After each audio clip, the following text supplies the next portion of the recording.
romanticized tales about this period, but the reality was far more complex. Imagine, if you will, the year 14 CE. The Roman Empire, a colossus of stone and steel, stretches its formidable reach across the known world.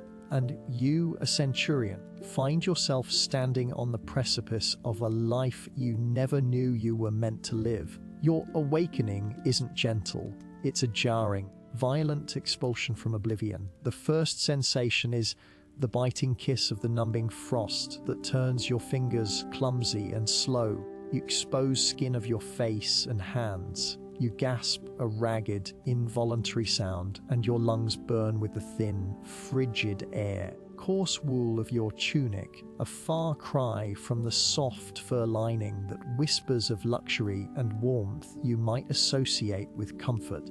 Scrapes against your skin. It's a constant, irritating reminder of your current reality. You're not in a comfortable bed. You're sprawled on the packed earth of a barrack floor, the hard ground pressing into your back. Around you, the rhythmic rasp of breathing, the occasional snore, and the clink of metal on metal are the only sounds. Pale starlight that barely touches the world below offers little illumination. Dimly lit barracks in shades of grey and deep shadow. A sense of profound disorientation washes over you. Where are you? The last thing you remember is nothing. A void. Slowly, painstakingly, you push yourself up. Your muscles protest, stiff and unyielding. As you sit, your gaze sweeps across the sleeping forms of men, their faces obscured by the darkness. These are your men. Responsibility, the weight of the honor demands, sacrifices you're not sure you can make. This isn't a dream, it's a terrifying. A gruff voice cuts through the quiet. Centurion, you're awake. You turn your head. A burly optio, his face etched with the harshness of a life lived outdoors, stands over you, holding a flickering oil lamp. His name, a surprising surge of clarity, is Marcus. What happened? Your voice is a croak unused. Marcus shrugs, his thick arms moving with practiced ease. A skirmish. Nothing serious. You took a blow to the head, Centurion, from your horse. He pauses, his brow furrowing. You were out for a while, longer than usual. A skirmish. You were a soldier. The realization settles, heavy and unwelcome. This isn't a pleasant historical reenactment. This is the life of Gaius Valerius, the 9th Legion Hispana, stationed on the northern frontier of Britannia, circa 14 CE, the year of our Lord No, Caesar Augustus, the divine emperor. Marcus extends a hand, caroused and strong. Best get moving. The morning muster is soon. Peace won't defend itself, and this damp air will seep into your bones if you linger too long. You take his hand, texture a grounding sensation. As you stand, the cold seeps into your bare feet. The barracks are a stark, utilitarian space, function, not comfort. Makeshift bunks line the walls, each occupied by a slumbering legionary. Is thick with the scent of sweat, leather, and stale rations. Your perspective broadens as the scene unfolds in unexpected ways. Master of your own destiny, you are a cog in a vast, intricate machine. Your life, your decisions, dictated by the needs of the legion, the will of the emperor, present threat of barbarians beyond the fortified walls of the encampment. The morning muster is a blur of disciplined movement. Crisp commands of your superior, Tribune Lucius Cornelius, echo across the parade ground. The sun, weak disk in the perpetually overcast Britannic sky, struggles to pierce the gloom. You stand at the head of your century, your men arrayed before you, their shields gleaming dully, their gladii at their sides. Their faces, of apprehension and stoic resolve, are turned towards you. They look to you for leadership, for guidance, for survival. Centurion Valerius, Tribune Cornelius's voice is sharp, cutting through the morning chill. Report on your men. Any casualties from the skirmish yesterday? You clear your throat, the sound unnaturally loud in the sudden silence. Tribune, wounded, recovering well, no serious injuries. You've learned to keep your own disorientation hidden. Project an air of calm authority you don't yet feel. Cornelius nods, his eyes sharp and assessing, lingering on you for a moment. Tended to. And Valerius, he adds, his tone softening slightly, you looked preoccupied yesterday. Everything is in order. Something within you shifts, a subtle change in understanding. This man, a patrician from Rome, merely a superior officer. He's a fellow traveller in this harsh, unforgiving world, albeit one with a far more comfortable existence. Is in order. Tribune, you reply, your voice steady, just the lingering effects of a blow to the head. He gives a curt nod. See that it doesn't happen again. The Emperor expects efficiency, Centurion, not excuses. As the Tribune departs, turn your attention back to men. The initial shock of your situation is slowly giving way to a grim determination. You must adapt. You are Gaius Valerius Centurion, and this is your life now. The romanticized tales of Roman glory are a distant echo. Unvarnished reality of survival on the frontier is your immediate, pressing concern. Your breath catches in your chest, from fear, but from the sheer overwhelming weight of your new existence. The journey has just begun, trickles from the hearth, barely cutting through the morning chill. Your eyes flutter open, the sterile white of a modern bedroom, but to the rough, woven reeds of a pallet. The air, with the lingering scent of wood smoke and something vaguely animalistic, presses in on you. This is not a dream. Blanket beneath your cheek, smelling faintly of dried herbs, confirms the alien reality. This is ancient Rome. The first thing you register is the texture of the coarse fabric against your skin. It's a far cry from the soft cotton you're accustomed to. Throbs in your shoulders, a testament to a night spent on a surface designed for function, not comfort. You push yourself up, the movement stiff and unfamiliar. Your breath catches as you take in the meager surroundings. The walls are not plaster, but are muddy, interspersed with rough hewn timbers. A single small opening, unglazed, sliver of the pre-dawn sky to bleed into the room. You stand, your legs feeling strangely heavy. Beneath your bare feet is cool, not with the polished chill of marble, but with the damp, earthy coolness of packed dirt. Disorientation washes over you, a dizzying wave of disbelief. Is not the Rome of gladiatorial epics or toga-clad philosophers you'd read about. This is raw, visceral, and undeniably real. Drifts to a simple wooden chest in the corner. Hesitantly, you approach it. The wood is unvarnished, its surface bearing the marks of time and use. You lift the heavy lid, revealing a collection of garments. Among them, you find it a tunic, undyed wool, and a pair of sturdy leather sandals. The leather is worn smooth, a testament to the passage of time and the countless bodies before yours that have worn it. Slipping into the tunic, scratchy embraced against your skin, a constant reminder of your new identity. Tectation wraps around you like invisible chains, a weight you haven't yet learned to bear. As the sun begins to climb, that dance through the carved wooden shutters of a nearby window cast long, distorted shadows across the room. The sounds of the city begin to filter in, the distant clatter of carts, the murmur of voices, the bleating of sheep, a world utterly alien to your own. You step outside the small door welling, and your environment shifts, and with it, your understanding of your place. You are in a barracks, a Spartan, utilitarian structure designed to house soldiers, filled with the sharp tang of sweat, oiled leather, and something metallic, the unmistakable scent of weaponry. Other men, similarly clad in tunics and sandals, are moving about, their faces etched with the wariness of early mornings and the discipline of their calling. A gruff voice barks, "Centurion!" You turn to see a burly man, his face weathered and stern, standing before you. He wears a segmented armor, gleaming dully in the rising sun. His eyes, sharp and assessing, bore into yours. "My apologies, Decanus." You manage, the words feeling foreign on your tongue, the title itself a jolt of recognition from your forgotten past. He grunts, clearly unimpressed. "Win battles." The Legion awaits, already assembling in the courtyard. The texture of your feelings changes as the situation develops. Anxiety tightens in your stomach. You are a centurion, not a spectator, but a leader.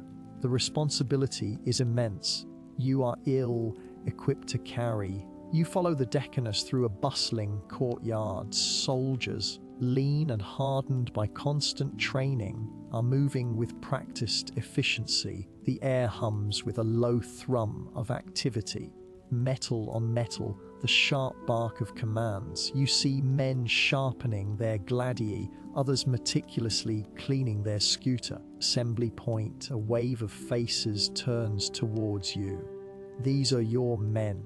With a mixture of respect and expectation, you feel a profound sense of isolation, chasm between your former life and this new, daunting reality. Melancholy settles over you like dust on old furniture. You are surrounded. A younger soldier, barely more than a boy, steps forward. His name, you realize with a jolt, is Marcus. "Centurion," he says, his voice a touch too loud. "The Emperor's decree has arrived. We are to march at dawn. The Emperor's decree." Echo in your mind, a chilling portent. You scan the faces of your men, ranging from grim determination to youthful eagerness. You are their centurion, and their lives, in a small way, are now in your hands. The passage of time teaches you lessons no book ever could. Days blur into weeks, gives way to a grim routine. You learn the rhythm of legionary life, the grueling drills, the shared meals, watchful nights. You learn to read the subtle cues in your men's expressions, to anticipate their needs, to bark commands with authority, even when your insides churn with uncertainty. One evening, blazing heat that makes the air shimmer and dance begins to recede. You find yourself sitting by the communal fire. Flames cast dancing shadows on the faces around you. Marcus, ever the eager one, approaches. "Centurion." He begins. "You seem distant. Are you well?" You force a smile, a practiced gesture.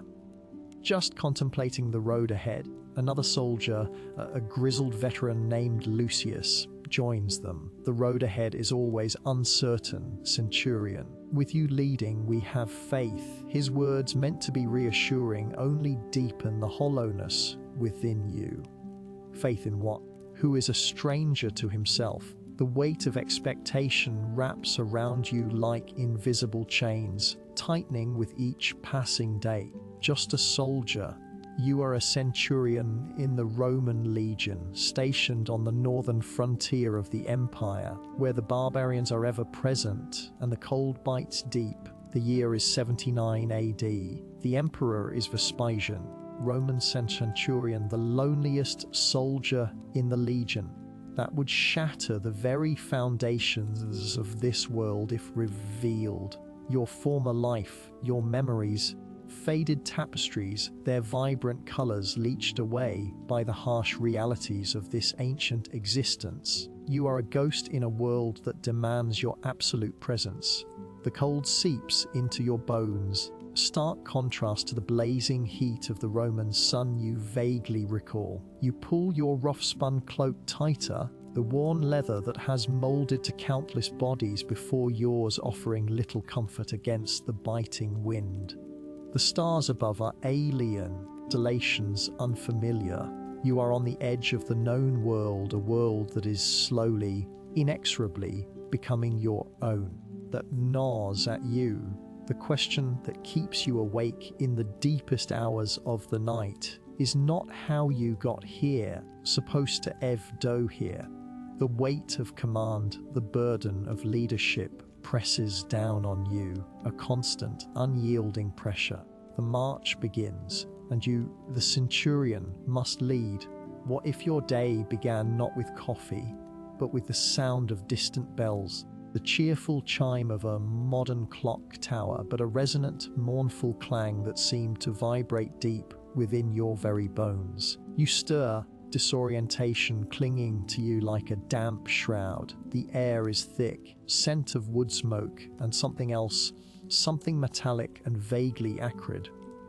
Your eyes flutter open. The sight that greets them is utterly alien. Gone are the familiar, comforting contours of your bedroom's ceiling. Instead, hewn timber beams crisscross above, stained dark with age and soot. A faint, diffused glow filters through narrow slits in the walls, muted luminescence. You try to push yourself up, but your limbs feel heavy, sluggish, as if weighted by an unseen force. Kind of awareness settles over your consciousness. This is not your bed. This is not your room. Panic, cold and sharp, the edges of your mind. You struggle to sit, your hands finding purchase on coarse sacking. The material scrapes against your skin, harsh contrast to the smooth silk that flows like water between your fingers on a summer evening. You look down at your own hands, and a strangled gasp escapes your lips. They are not your hands. These are calloused, weathered, bearing the ingrained dirt of manual labor. Short, practical, and a faint, persistent ache throbs in your knuckles. You try to speak, to call out for help, but only a guttural croak emerges. Your throat feels dry, raw. Through ancient walls, like living breath raises gooseflesh on your arms, and you realize you are clad in a simple, woven tunic that offers little warmth. Where are you? How did you get here? The questions tumble through your mind, fying than the last thing you remember is what? A hazy recollection of a late night research session, laptop screen, the taste of stale coffee. Nothing that could possibly explain this displacement. Slowly, familiar, the impossible becomes routine, or rather, the attempt to make the impossible familiar begins. You swing your legs over the edge of the rough cot, your bare feet meeting the packed earth floor. It's cold, damp, shiver runs through you. You are in a small, Spartan room. The only furnishings a simple cot and a wooden chest. Outside tall again, a relentless rhythm that seems to set the very pulse of this place. You stand, testing your balance, loosely on your frame, and you feel a strange, unfamiliar musculature beneath it. You move towards one of the narrow slits. The harsh sunlight that creates sharp shadows and brilliant highlights across the scene beyond offers no comfort. You see a courtyard bustling with activity, but the figures moving within it are clad in leather and metal, their movements purposeful. They wear helmets, carry shields and short swords. A cold dread washes over you. These are not modern people. This is not your world. A gruff voice barks out from the doorway, startling you. "Get up, you lazy dog!" The sun waits for no man, one who dreams of Olympus. You spin around, your heart hammering against your ribs. Standing in the doorway is a man of imposing stature, his face weathered and stern, a scar bisecting his left eyebrow. A segmented metal breastplate and a short sword hangs at his hip. His eyes, sharp and piercing, fix on you. You stammer the words feeling foreign on your tongue. He scoffs, a harsh, rasping sound. "I am Decimus, your Ars Optio." Centurion Lucius Valerius are late again. Centurion Lucius Valerius. The name means nothing to you, yet it feels placed, stuck onto something that doesn't fit. You look down at yourself again. The tunic is rough, but it feels right. Your body, though not entirely familiar, responds to the command. I apologize, Decimus. You managed to say the words tasting like ash. Decimus grunts, unimpressed. Apologies won't hold the line. The Emperor's enemies wait for no one, and neither do we. Now move. It's Commander. He turns and strides away, leaving you in the suffocating silence of the small room. Emperor. Cohort. Your mind fragments of history lessons and dimly remembered documentaries. This is impossible. Yet, seeping through ancient walls like living breath is undeniably real. Texture of the tunic against your skin is a tangible sensation. The setting evolves around you, new sensations and challenges. Decimus leads you out into the courtyard, and the sheer scale of it is overwhelming. You are part of a vast military encampment, a hive of organized chaos. Men in similar tunics and armor move with practiced efficiency, determined. The air hums with a low murmur of voices, the clank of metal, the whinnying of horses. Sunlight that creates sharp shadows and brilliant highlights makes the scene even more stark, more real. Swept along with the tide of men, a sea of tanned faces and hardened bodies. Decimus walks beside you, presence a constant reminder of your supposed rank. You try to absorb everything, to make sense of the visual onslaught. The banners, bearing unfamiliar insignia, the disciplined formations, it's all too much, too fast. Remember your training, Decimus says, his voice low. Why march for Germania? The Germanic tribes are restless. Strength, die Germania. The Germanic tribes. Your mind races, trying to place these phrases in a historical context. This is not a dream. This is a horrifyingly vivid reality. A wave of pure terror washes over you, threatening to drown you. Alone, a stranger in a strange land, burdened by a responsibility you have no idea how to fulfill. The weight of your supposed rank, the weight of the Legion's expectation, presses down on you, a crushing burden that threatens to suffocate you. As you are led towards a gathering of soldiers, their faces turning towards you with a mixture of expectation and deference, you realize the true horror of your situation. Commander, a leader, yet you know nothing. You are a Centurion, a man of authority, but you are utterly lost. Loneliness of this realization is profound, a vast, echoing void that opens within you. You are a soldier, yes, but you are the loneliest soldier in the Legion, adrift in a sea of history, with no anchor, no compass, and no escape. The path ahead is uncertain, fraught with peril. But even as the fear threatens to consume you, kind of awareness settles over your consciousness. It's a nascent understanding, a flicker of something that might, just might. You are Lucius Valerius, Centurion of the Legio IX Hispana, and for reasons unknown, this is your life now. The bells toll again, somber summons, and you take your first, faltering step towards an unknown future. The chill seeping through ancient walls like living breath is no longer just the ambient temperature.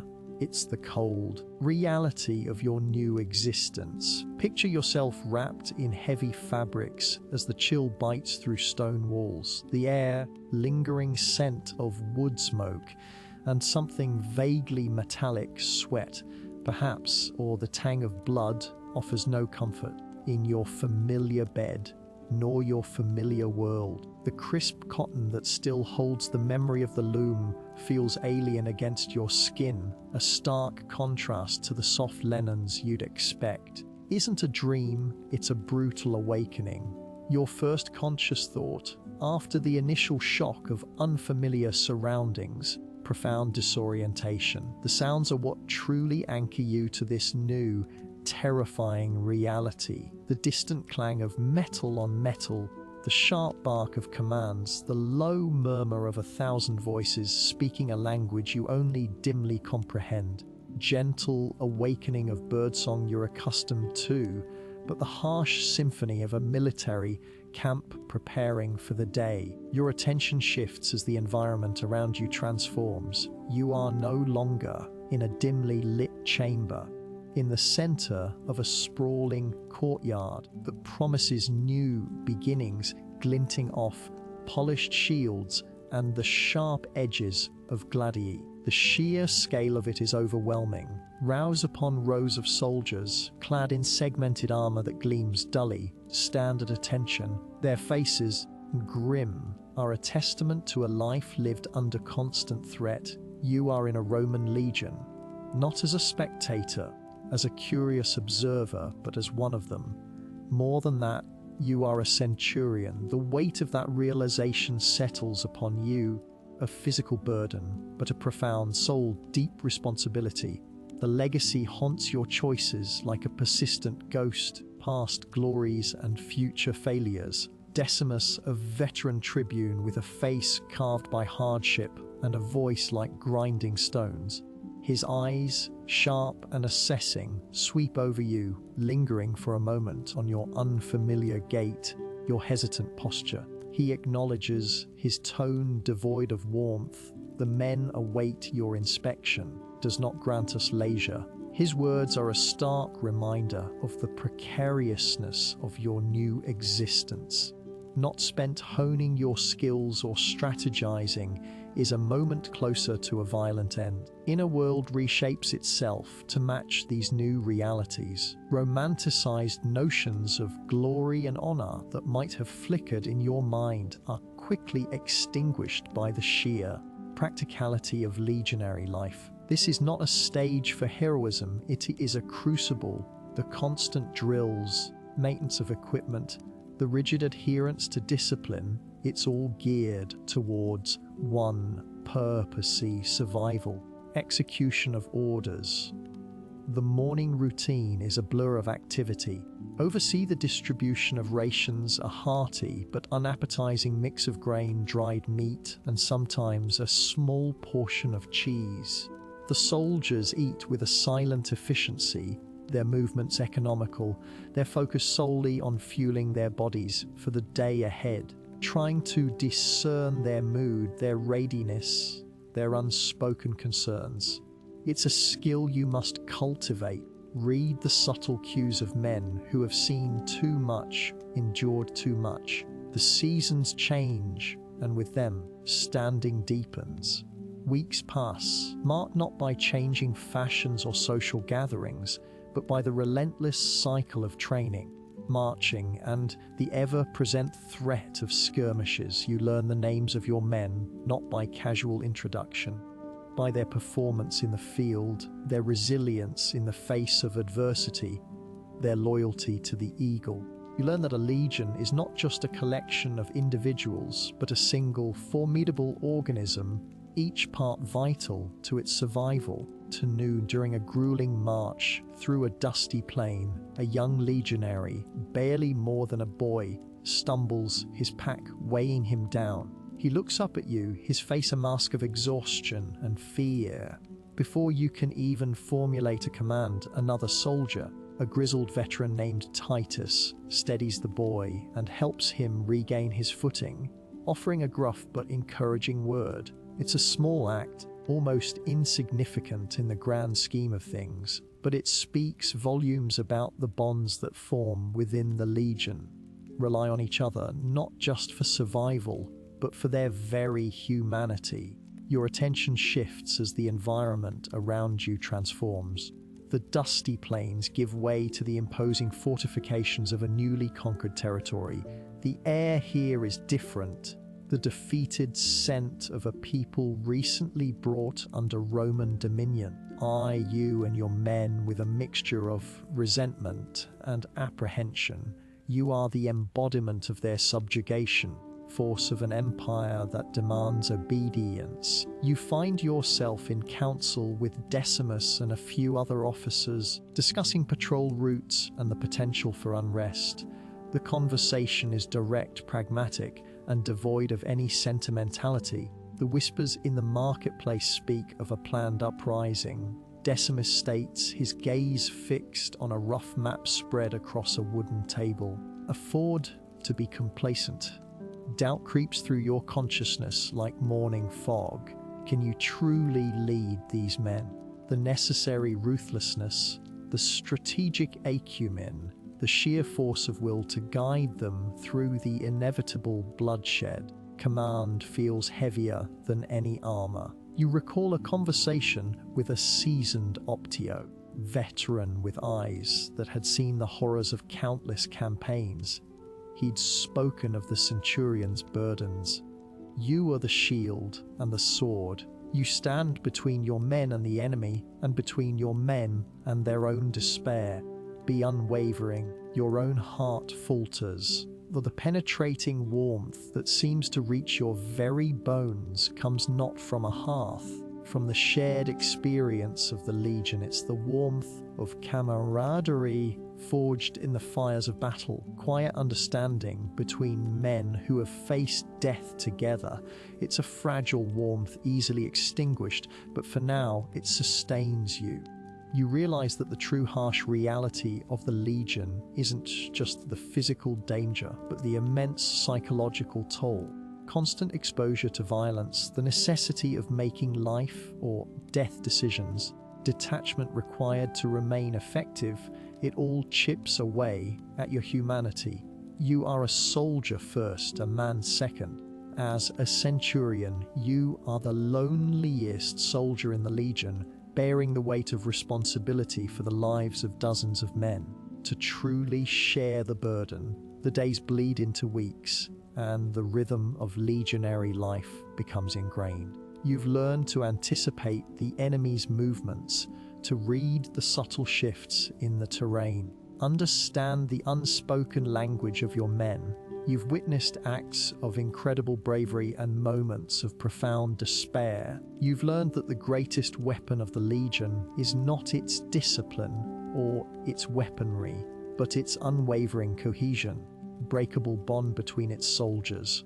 As the sun begins to dip below the horizon, casting long shadows across the camp, on the ramparts, surveying the organized chaos of the Legion at rest, the fires are lit, casting a flickering amber glow. The smell of roasting meat, a welcome change from the usual fare, drifts on the evening breeze. You see your men, armor cleaned and polished, their weapons laid out meticulously. They are a force to be reckoned with, a testament to the rigorous training and the unyielding will of the Roman military machine. You feel a strange sense of belonging, grim satisfaction in the order you help maintain, yet beneath it all, the gnawing realization remains, constant vigilance of perpetual readiness for the next engagement, the next hardship, the next loss. Romanticized tales are indeed far from the truth. The reality is a stark, brutal existence where survival is the only true victory. As you stand there, the wind whipping at your cloak, you know that tomorrow will bring only more of the same, a relentless cycle of duty, the quiet, internal struggle to remain human in an inhuman world, the weight of your new identity, that of a Roman centurion, settle a permanent, unyielding presence. Let your mind wander through streets that echo with voices from another time. Beneath your feet, worn smooth by countless sandals and cartwheels, absorb the morning's dampness. Longer a mere observer, a shadow flitting through the past. The weight of command, a palpable thing, settles upon your shoulders. A centurion, the legionary barracks, a structure of sturdy timber and baked clay, hums with the nascent energy of dawn, with the scent of sweat, lamp oil, and the lingering aroma of yesterday's ration of barley gruel. Before your men, 100 hardened souls who look to you for direction, for sustenance, for survival, for dream you can simply wake from. The reality of your new station is as sharp and unforgiving as the gladius at your hip. Catches a subtle tremor in your chest. The responsibility flows through your veins like liquid lead. You are Centurion Decimus, of these men are now entrusted to your judgment. The previous sub-part, a hazy recollection of waking confusion, time ago. Now, the clarity of your duty is stark, unyielding. A new awareness dawns as your surroundings shift and change. You are no longer within the confines of the barracks. The training grounds stretch before you, a vast expanse of packed earth, the constant thud of hobnailed boots and the clash of wooden training swords. The midday sun beats down with a fierce intensity, a stark contrast to the bitter cold that makes your joints ache with each movement you've had to endure.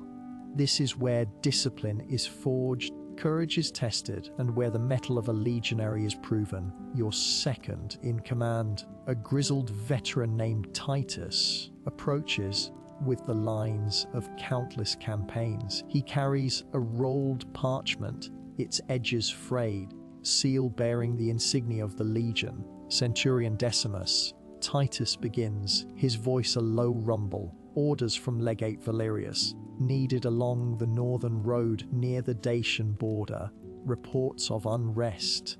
You take the parchment, your fingers brushing against the rough canvas that speaks of hard work and harder lives. Blur for a moment as the sheer scope of the task presses down. Unrest, a euphemism for potential conflict, for bloodshed, calculus of war. Who will form the patrol? Titus, you ask, your voice steady, betraying none of the inner turmoil. Selected 20 men, Centurion the most seasoned. Marcus, Lucius, Gaius, they are ready. You nod, sweeping over the assembled men. Each face is a story, a testament to endurance. You know their strengths, their weaknesses. You know them because you have trained alongside them, sweated with them, bled with them. But now you lead them. Texture of your connection has shifted from camaraderie to a profound, almost unbearable sense of obligation. Begins deep within, quiet but undeniable. The easy camaraderie you once shared with these men is now layered with the gravity of your command. You are no longer simply one of them. Shield, their strategist, their very survival. This realization is a heavy cloak with threads of both pride and profound apprehension. See that they are equipped, Titus. You instruct, feeling foreign yet intrinsically right. Full gear, and ensure their water skins are filled. First light. Titus bows his head. It will be done, Centurion. Weeks blur past as your world expands beyond these walls. The northern road was uneventful, a testament to your careful planning and the vigilance of your men. But the responsibility has not lessened. You are constantly evaluating, strategizing, anticipating. You spend hours poring over maps, shifting borders of the empire, the potential flashpoints of rebellion, the routes of supply. The obligation flows through your veins like liquid lead, a constant, heavy presence. One evening, sun dips below the horizon, painting the sky in hues of orange and deep purple. You find yourself in the Centurion's quarters. Single oil lamp casts a gentle glow that seems to emanate from polished surfaces, reflecting the quiet order of your new life. Decimus, both familiar and impossibly distant. You are no longer the man who woke up confused and afraid. You are a pillar of strength, bulwark against chaos. A knock at the door interrupts your contemplation. It is Gaius, a young legionary, his face pale and drawn, as a small, crudely carved wooden bird. Centurion, Gaius begins, his voice trembling slightly. My mother sent this. She said it would bring me luck. He offers the trinket to you. You look at the small bird, simple form, a stark contrast to the intricate standards of the Legion. You see not just a gift, but the hopes and fears of a family back home, entrusted to your care through this young man. In your throat like shards of ice. Thank you, Gaius, you say, your voice softer than you intended. Tell her son is well and serves with honor. Gaius's eyes wide with a mixture of relief and lingering anxiety. You offer him a small, reassuring nod. He retreats, leaving you with the small carving and the immense weight of his trust. This is the burden of command. It is not the clash of steel or the roar of battle that defines you, but the quiet moments of responsibility, vigilance, the understanding that every decision you make has far-reaching consequences. You are the shield of Rome, just on the battlefield, but in the hearts and minds of the men who follow you. The Legion is a complex organism, are one of its vital organs, tasked with ensuring its health and its purpose. You find yourself walking the perimeter of the camp as dusk deepens. The air grows cooler, carrying with it the scent of pine and damp earth. The sentries stand at their posts, their silhouettes stark against the fading light. You exchange a quiet greeting with each man, nod of acknowledgement, a shared understanding of the long night ahead. The sheer scale of your responsibilities is staggering. Responsible for the training, discipline, and welfare of your century, you must ensure they are fed, clothed, and equipped. You must lead them in battle, making life or death decisions with an unwavering resolve. You must also be their confidant, their mentor. This multifaceted role is both exhilarating and terrifying. A new awareness dawns as your surroundings shift and change, and you are now a veteran legionary, very named Lucius, who lies feverish on his cot. His skin is flushed. The camp physician, a stoic man named Valerius, is attending to him. "How fares Lucius?" You ask, your voice low, his brow furrowed. "The fever is high, Centurion. I have given him willow bark. His strength is fading." You place a hand on Lucius's forehead. The heat is intense, a palpable manifestation of his struggle. A surge of something akin to frustration. You can lead men into the jaws of death, but against this unseen enemy, your authority seems to crumble.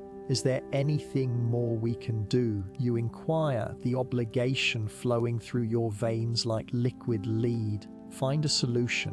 Valerius shakes his head. "We can only pray, Centurion. Keep him comfortable." You stand there for a long moment, watching the rhythmic rise and fall of Lucius's chest. Face it of your burden, the helplessness in the face of illness, the inability to command life itself. You are a centurion, a leader, but you are also a man bound by the same vulnerabilities as those under your command. You leave Lucius's tent with a heavy heart. The night is now fully upon you. The stars are distant, indifferent audience that makes your joints ache with each movement seems to seep into your very soul. You are a centurion. This position is a constant, unyielding companion. The path ahead is uncertain, challenges you can only begin to comprehend. Yet, as you resume your watch, a quiet resolve settles within you. Whatever comes, for your men, for Rome, and for the man you are becoming. The journey has just begun. Loneliest soldier in the Legion must now learn to bear his heavy burden. Dust motes dance in narrow beams of light, a witness to history. You stir a phantom ache in muscles you didn't know you possessed. The scratchy hemp that reminds you constantly of your station is the first sensation to fully register. It's a rough awakening, far removed from the silken sheets of your former life. The air heavy with the scent of wood smoke and something vaguely metallic. You are not in your bed, you are not in your time. You are Marcus Valerius, centurion of the SCC Legion Jumina, fought near the Danube circa 150 AD. The initial shock, a dizzying wave of disbelief, has receded, ignoring persistent disorientation. You try to recall how you arrived here, the transition from your modern existence to this. Is like smoke, formless and elusive. Was it a dream? A fevered delusion? Yet, the rough fabric against your skin, the short sword at your hip. These are undeniably real. You rise, groaning beneath your sandaled feet. The room is Spartan functional. A simple wooden cot, a chest, a gentle warmth that embraces you like a long-lost friend, chasing away the lingering chill of the stone walls. The silence is profound, broken only by the distant, rhythmic clang of metal on metal, the sounds of the Legion beginning its day to weeks as you navigate this unfamiliar world. The initial terror has subsided, replaced by a wary acceptance, determination to survive. You learn the routines, the commands, the unspoken hierarchies. Your predecessor, a stern, named Titus, seems to tolerate your presence, though his eyes hold a perpetual wary skepticism. He speaks little, his words sharp and economical, like the thrust of a gladius. Centurion, Titus grunts, his voice a gravelly rasp. Your quarters. He stands near the barracks entrance, his arms crossed over his chest, his weathered face impassive. Await your inspection. You nod, a lump forming in your throat that men are your responsibility. 70 souls, hopes, fears, and loyalties now bound to your command. You walk towards the training yard, sun casting long shadows across the packed earth. Silver moonbeams that painted everything in ethereal beauty just hours ago have vanished, replaced by the harsh glare of dawn. Soldiers stand in formation, their armor gleaming dully, their faces a mixture of anticipation and apprehension. You scan them, an authority you don't truly feel. You are a historian, not a soldier. Roman military tactics comes from books, from dusty scrolls, not from the visceral experience of command. Voice booms cutting through the morning air. It's Lucius, a gruff but fair Decanus, his beard flecked with grey, his expression unreadable. The new recruits are clumsy. They stumble over their own feet. We need to shape them. Centurion, before they become a liability, you force a nod. Say to it, Decanus. Drill them until they can march without tripping over their own shadows. Lucius gives a curt bow and moves away to bark orders at a group of raw recruits. Movements awkward and uncoordinated, you watch them, a knot of anxiety wending through your thoughts like smoke through rafters. Lead these men. How can you make decisions that will affect their lives, their very survival, when you feel so utterly inadequate? Day, you are summoned to the prefect's tent. The world reshapes itself around you as you move through it. Of the fort, a strange comfort. The prefect, Quintus Fabius Maximus, a man whose reputation for ruthlessness precedes him, sits behind a makeshift table, a map spread before him. His gaze is sharp, piercing. Centurion Valerius, he begins, surprisingly soft, almost silken, yet carrying an undeniable authority. Speak of increased barbarian activity. The Dacians grow restless. Your breath catches. Dacians, your studies, fierce warriors, skilled in guerrilla warfare. To reinforce the watchtowers along the river, Fabius continues, tapping a point on the map with a long, slender finger. Your century will be tasked with patrolling the eastern sector. It is a dangerous assignment, Valerius. The terrain is treacherous, is cunning. You meet his gaze, trying to mask the tremor of fear that threatens to seize you. I understand. Good, Fabius says, a flicker of something unreadable in his eyes. I expect diligence, and I expect results. The safety of the Empire rests on the shoulders of men like you, Centurion. Disappoint me. The weight of his words settles upon you, a burden heavier than any armor. Duty calls with a voice that cannot be ignored. You leave the tent, the sun now high in the sky, a relentless intensity. The Legion is a living entity, a complex organism with its own rhythms and demands. single cell within it, tasked with a vital function, yet feeling utterly alone in your own skin. You find Decimus, your optio, the overseeing the sharpening of weapons. Decimus is a man of few words, but his loyalty is unwavering. He is a veteran, roadmap of scars and weathered skin. Centurion, he greets you, his voice a low rumble. He holds up a gladius, its edge glinting, ready. Will you inspect the work? Oh, you nod, taking the sword. The metal feels cool and solid in your hand. They seem sharp. Decimus, good work. Decimus offers a rare, almost imperceptible nod. We prepare for what comes, Centurion. Our task. And what do you believe comes? Decimus, you ask, the question escaping before you can stop it. He pauses towards the distant, hazy horizon. The north wind whispers of trouble. Centurion, always trouble. He turns back to you, a depth of experience that you can only begin to fathom. But we are the SGT. We stand firm.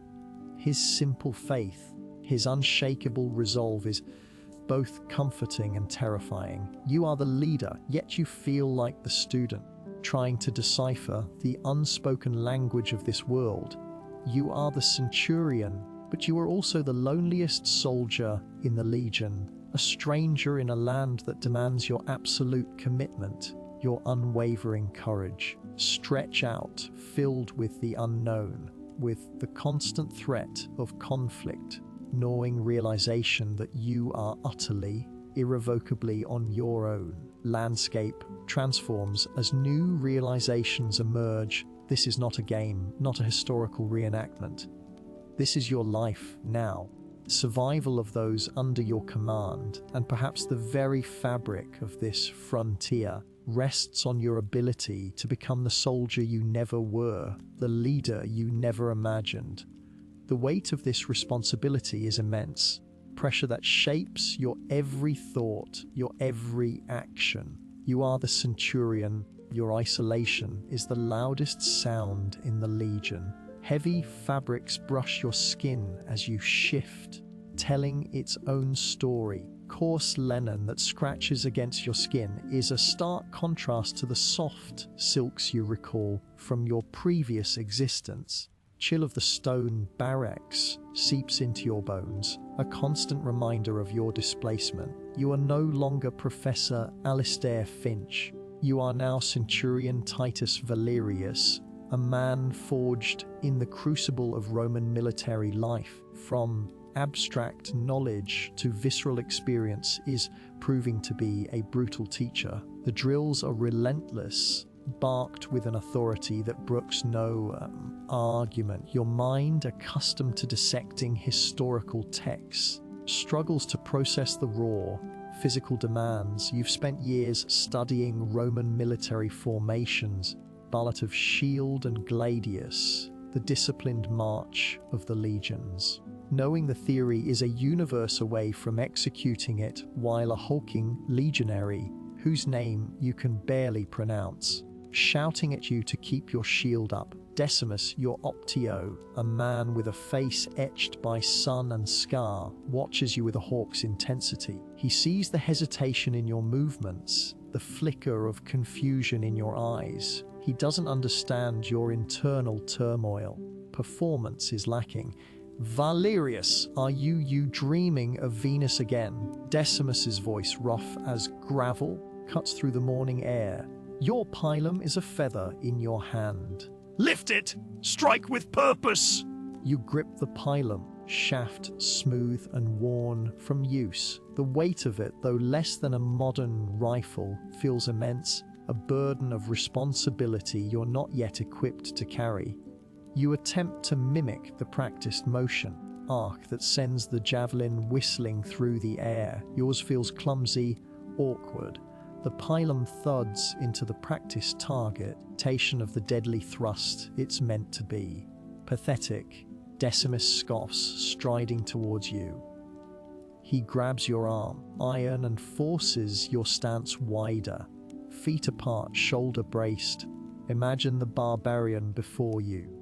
His life is in that thrust, Do you understand Valerius, his life? The concept of taking a life, even in training, sends a jolt of nausea through you. Your stomach clenches, and uncertainty flutters in your stomach like caged birds.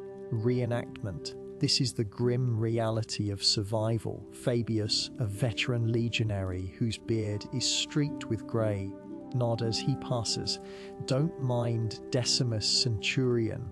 He's got a tongue as sharp as his gladius, but he'll make a soldier of you yet. His words are meant as encouragement, highlight the gulf between your current self and the soldier they expect you to be.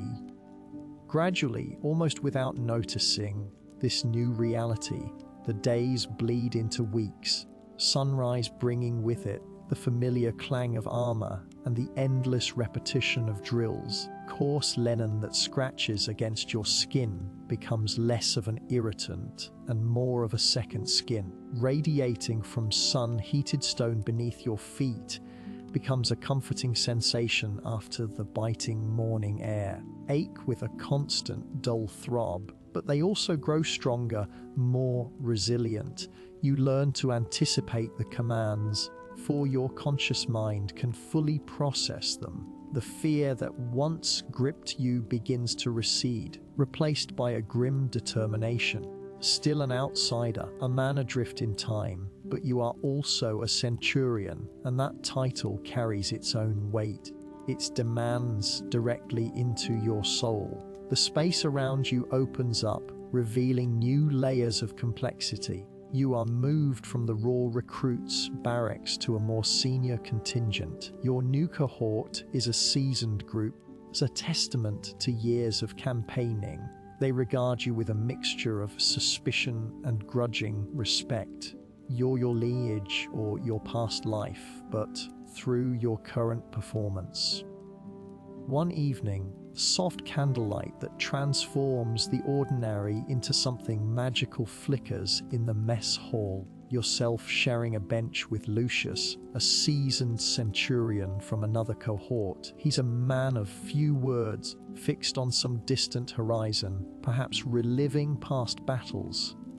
You're picking it up, Valerius, Lucius says, and steady. He takes a long draught from his wine cup. Your footwork has improved, tells me you're not quite as clumsy with the pilum anymore. You manage a faint smile. I'm trying, Lucius. Kind of battlefield than I'm accustomed to. Lucius chuckles, a dry, rasping sound. Are the same, Valerius. They demand sweat, blood, and a willingness to face what terrifies you most. Is to make sure your fear doesn't control you. Let it be a spur, not a shackle. He gestures with his cup. Remember, if they see you falter, they will falter too. Your burden is not just your own survival. His words resonate deeply. The loneliness you felt as an alien in this time begins to transform. Just about your own struggle, it's about the men who now rely on your leadership. A transformation begins deep within, undeniable. The weight of your new responsibilities, once a crushing burden, starts to feel like a purpose. Still Alistair Finch, the historian, but you are also Titus Valerius, the centurion, and the two identities are slowly, irrevocably. The next morning, the drills feel different. The commands, though still harsh, are met with a more immediate, instinctive response. Scratch of the coarse linen, the warmth radiating from sun-heated stone, the weight of the pilum in your hand. But now, woven into a tapestry of belonging, however fragile. You are still learning, still adapting. You are no longer just surviving. You are becoming a soldier. The discipline, once an alien imposition, a necessary structure. You find yourself anticipating the flow of the day, the rhythm of the legion. Distrust from your fellow soldiers hasn't vanished entirely, but it's being chipped away, replaced by a grudging acknowledgement of your effort. You understand that the true test lies not in these drills, of actual combat. The thought sends a tremor of apprehension through you, but it's tempered by a newfound resolve to face what comes next, to prove that even a man from another time can stand as a Roman centurion, soldier in the legion, but a soldier nonetheless. The soft candlelight of the mess hall, the rough camaraderie of the legionaries, the ever-present scent of sweat and leather, these are the new constants in your life. No longer simply observing history, you are living it, breathing it, and in some profound way, becoming a part of it. The transition is far from complete, the challenge is immense, but for the first time, flicker of genuine hope that you might just survive this improbable rebirth. Sounds drift through shuttered windows, horses, the creak of wooden wheels, the air thick with the scent of wood smoke, and something vaguely animal presses in. Still in the barracks, the rough straw beneath you, a familiar discomfort. The chill of the early morning seeps into your bones, a stark contrast to the lingering warmth of your dreams.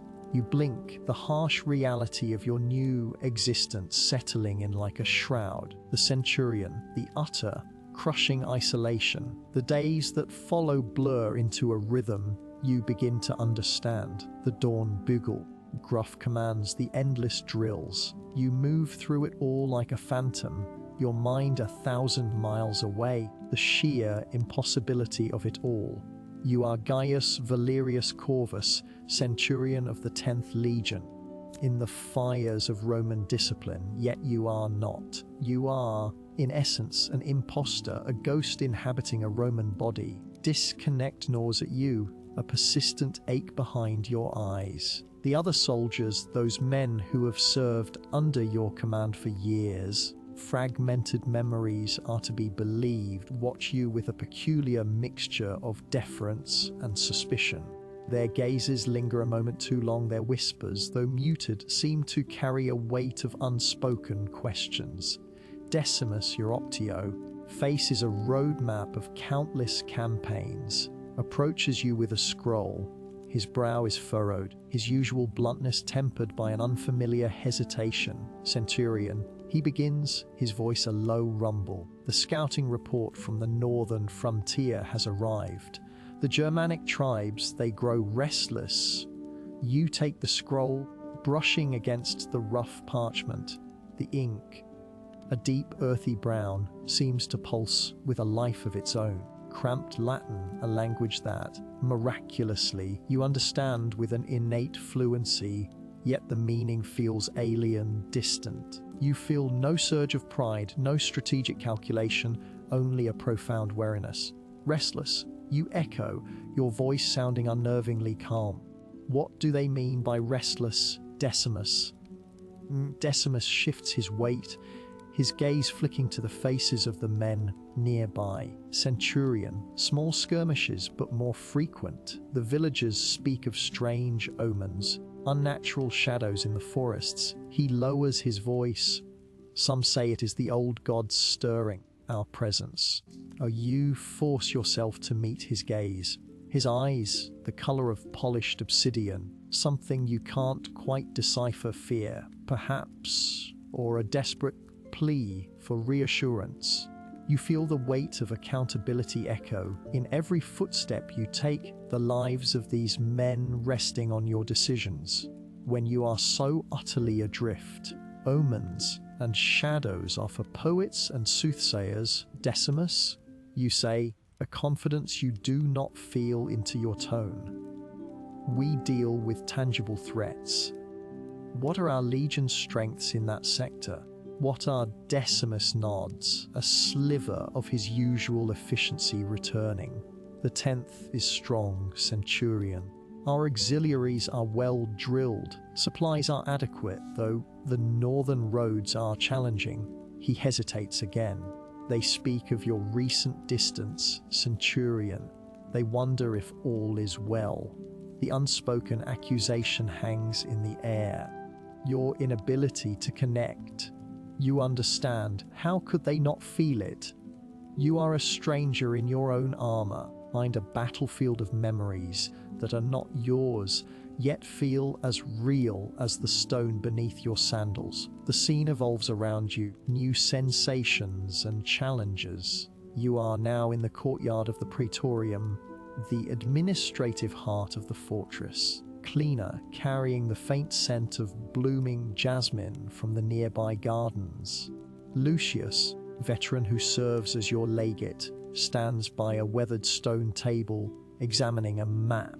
His expression is one of grim determination. Lucius greets you, his voice deep and resonant. Have you considered the implications of the reports from the northern scouts? Germanic incursions escalate. It could draw forces away from the Rhine frontier, a dangerous gamble. You approach him, sunshine filtering through leaves overhead, casting shifting patterns on the ground, of something akin to admiration for Lucius's unwavering focus. He is a man who understands his role, his purpose. Clarity. I have Lucius. You reply, your voice steady. My concern is not just the immediate threat, the morale of the men. Decimus informs me there is unrest, whispers of my own preoccupation. And Lucius scoffs, a dry, rasping sound. Are the currency of the idol. You are the Centurion, Corvus. They follow your command, not your personal musings. He concedes, his tone softening slightly. If your men perceive weakness, it can embolden the enemy. Spoken to them directly, reminded them of their oaths of the glory of Rome. You feel a pang of guilt. You've been too consumed by your own internal chaos, by the desperate search for a connection to this life that feels so fundamentally wrong. You admit, the words tasting like ash. My thoughts have been elsewhere. Lucius studies you for a long moment, and assessing, elsewhere, Corvus, or within the confines of your own helmet. This legion needs its centurion, lost in the stars. You have a duty. He taps the map with a calloused finger. These barbarians are a real threat, phantom conjured by fear. We must prepare. Something within you shifts, a subtle change in understanding. Lucius's right struggle, while all-consuming, cannot dictate the fate of these men. The Roman discipline you are supposed to embody demands action, not introspection. The setting evolves around you, sensations and challenges. You are now on the training grounds, the clang of steel on steel, a constant backdrop. Decided to lead the drills yourself, to reassert your presence, your authority. The men move with a practiced precision, honed by years of relentless training. You watch them, a strange mixture of pride and detachment swirling within you. Efficient, disciplined, a well-oiled machine. And you are the cog that doesn't quite fit. Decimus, his shield held steady, a training sword with a grunt. You notice him steal a glance your way, his expression unreadable, unease. These men, who should be your loyal soldiers, your brothers in arms, seem to view you as an enigma. Later begins its descent, painting the sky in hues of orange and purple. You find yourself alone with Decimus. The comfortable coolness that soothes overheated skin emanates from the stone walls of the barracks. The air is quieter now, the sounds of the day giving way to the chirping of crickets.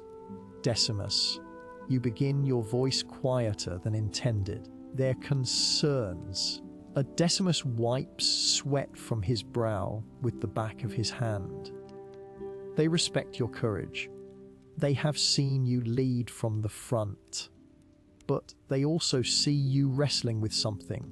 Understand why you seem so detached.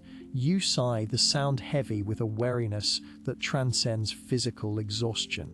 Try understand this life, Decimus. It is complex, Dulce. He nods slowly, his gaze steady. We are soldiers, Centurion, are simple. Duty, loyalty, victory.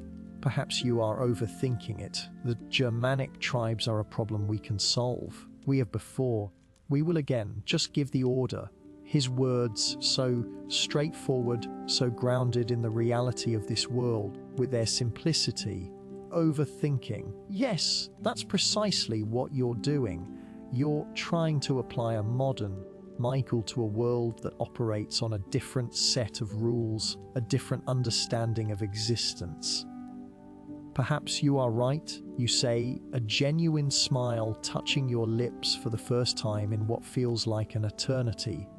A nascent hope, a fragile seedling, push through the hardened earth of your despair. The anticipation hums beneath your skin like barely contained electricity. A nascent connection to this soldier, to this legion, to this life. The Germanic tribes, you continue, of its former authority, they are a threat, and we will meet them. But first, you turn to him, resolve hardening your gaze. We must ensure our own house is in order. Tomorrow, I want a full muster of the 10th. We will address these whispers, and then we will prepare for the northern frontier. Decimus's eyes widen slightly, then a slow smiles across his face. As you command, Centurion. As he turns to leave, you watch him go, strains of peace settling over you. The isolation hasn't vanished, not entirely, but it has receded, allowing a sliver of belonging to peek through. The next day, you will address your men. You will speak of duty, of honor, in unity. You will, for the first time, truly try to be Gaius Valerius Corvus, Centurion of the 10th Legion. Ahead remains uncertain, fraught with dangers both external and internal, but for the first time, you feel a glimmer of purpose, a reason to push forward. The whispers of the unknown still linger, but perhaps, just perhaps, you are finally ready to face them. You've seen the movies, but what if you lived the reality behind the legend, the epic battles, the stoic leaders, the glory of conquest? They are all there, but so is the quiet desperation, loneliness that can grip even the most hardened warrior. This is not the sanitized version, this is the grit. The sweat clung to you like the damp air of a barracks after a storm. You are a centurion, a man expected to lead, to inspire, unyielding pillar of Rome. Yet, beneath the polished bronze and the stern gaze, a profound isolation festers. The calendar means little here, but the changing light marks your progress. Days bleed into weeks. Shock of your displacement has softened into a dull ache. Constant hum beneath the surface of your meticulously constructed Roman persona. Your training, frantic scramble fueled by instinct and borrowed knowledge, has progressed. You can now bark orders in passable Latin, less like an alien appendage and more like an extension of your will, of commitment anchors you to this moment in history. Yet, the gulf between you and the men you command remains. The centurion, the disciplinarian, the man who never falters. They do not see the man who still wakes in a cold sweat, his mind wrestling with memories of a life so utterly alien it feels like a forgotten dream. Your environment shifts, and with it, your understanding of your place. You've been assigned to a cohort stationed near the Rhine frontier. Its harsh climate and the restless Germanic tribes that inhabit its forests. The barracks are functional, stark. The air carries the scent of damp earth and wood smoke. You've managed to secure a small, private chamber, concession to your rank that further isolates you.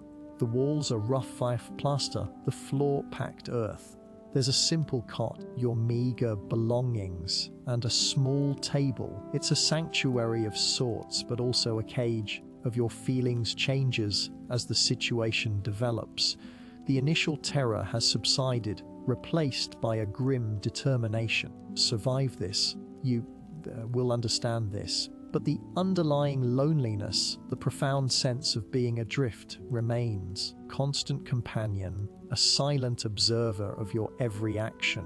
You find yourself observing the other soldiers with an intensity that borders on desperation, searching for a flicker of genuine connection, humanity that transcends the rigid hierarchy of the Legion. One evening, a particularly grueling training session where you'd pushed your men harder than usual, you found yourself in the communal mess hall, thick with the smell of roasted meat and cheap wine. Conversation was a cacophony of coarse jokes and boasts of past victories. You sat alone, picking at your food, the fine cambric that feels like captured moonlight of your under-tunic doing little to soothe the raw edges of your isolation. Suddenly, voice broke through the noise. "Centurion, you seem a man lost in thought." You looked up to see Decimus, veteran with a scarred face and eyes that had seen too many winters. He was a centurion of a neighboring cohort. For his bluntness and his unwavering loyalty to the Legion, he gestured to the empty stool beside you. Hesitantly, you nodded, sat down, his armor clanking softly. He poured himself a cup of wine, the dark liquid catching the flickering lamplight. Frontier it tests a man, especially those who carry the weight of command. He took a long draught. Some find solace in the camaraderie of their men. Others, they carry their burdens alone. You met his gaze, apprehension and tentative hope bubbling up from deep within like a natural spring. "Much," you replied, your voice a little rougher than you intended. Decimus grunted, "Anything from agreement to dismissal." "It does, but it also gives. A man finds his place, his purpose. Even in the bleakest of times, there is the brotherhood." He paused, his eyes seeming to pierce through your carefully constructed facade. "You are a good soldier, Centurion. Your men respect you. But do you respect yourself?" The question hung in the air, heavy and unexpected. It wasn't about your martial prowess or your tactical acumen. It was about something deeper, something you'd been avoiding. You felt a prickle of unease, but also a strange sense of being seen. Before you could formulate a response, another figure approached your table. This was Lucius, a younger tribune, ambitious and eager to impress. Carried himself with an air of practiced confidence, his tunic immaculate, his movements precise. He bowed slightly. "Centurion, reporting. The Emperor's latest dispatch has arrived. Urgent matters concerning the northern tribes." Decimus, with a knowing smirk, pushed himself away from the table. "Duty calls, it seems. Remember what I said, Centurion. True strength lies not in the sharpness of his blade, but in the clarity of his purpose." He clapped you on the shoulder, surprisingly gentle gesture, before moving back into the throng. Lucius, oblivious to the subtle exchange, parchment on the table. "The Emperor requires our immediate attention. Germanic incursions are becoming more brazen." His voice was crisp, efficient. "Prepare for a reconnaissance mission into the Black Forest. Self seeks detailed reports on the enemy's movements." Your mind raced. The Black Forest, whispered about in hushed tones, a place of ancient spirits and formidable warriors. This was no mere patrol, potentially dangerous undertaking, a test of your leadership in a truly hostile environment. The commitment anchors you to this moment in history, but the stakes have just been raised considerably. The dim twilight that blurs the edges between dream and reality seemed to deepen as Lucius continued to outline the details of the mission. Of your responsibilities, already considerable, felt heavier now, imbued with a new urgency. You were not just a centurion on the cusp of something significant. Either solidify your place in this alien world or shatter the fragile peace you had managed to carve out. Cold surfaces that steal the breath from your lungs. the unforgiving reality of your situation pressed in on you, demanding a response. The temporal bridge beckons. Days later, the chill of autumn has begun to bite. The air is crisp, decaying leaves and the distant hint of wood smoke. Your cohort, along with others, assembled on the parade grounds. The disciplined ranks of soldiers, their armor gleaming dully in the pale sunlight, present a formidable spectacle. You stand at the head of your century, standard of your legion held aloft by a dedicated vexillarius, its polished bronze catching the light. Your environment shifts, and with it, your understanding of your place. You are about to embark on the reconnaissance mission into the Black Forest. Look to you for direction, for reassurance. You can feel their eyes on you, a silent testament to their trust. Their expectation settles upon your shoulders, a familiar, yet ever increasing burden. Decimus's words echo in your mind. True strength lies not in the sharpness of his blade, the clarity of his purpose, but the texture of your feelings changes as the situation develops. A strange calm has settled over you. The fear is still present, a low thrumming beneath the surface, but it is now overshadowed by a burgeoning sense of purpose. You are no longer just a man out of time, desperately trying to survive. You are a leader, a centurion of Rome, mission to fulfill. The excitement bubbles up from deep within like a natural spring, mixed with the ever-present knowledge of the danger ahead. You meet the gaze of your men, and for the first time, genuine flicker of connection. They are your responsibility, your brothers in arms. Lead them through the shadows of the Black Forest, not as a stranger, but as their centurion. The path forward is uncertain, peril, but for the first time since your arrival, you feel a sliver of belonging, a fragile sense of where you are meant to be. The crackle of fire brings comfort, but also the knowledge that warmth is precious.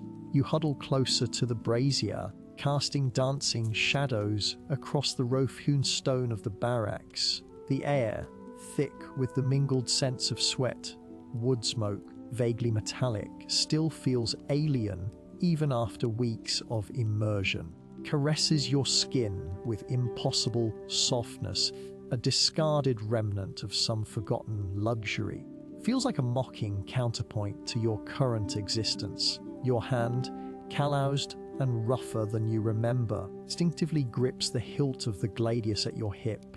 It's a constant, reassuring presence, tangible connection to this harsh new reality. The previous night's training had been particularly brutal. The drill sergeant, a man whose voice seemed permanently etched with a rasp like grinding stones, had pushed you relentlessly through formations and weapon drills. You'd stumbled through the escutum maneuvers, your shield arm aching with a persistent throb.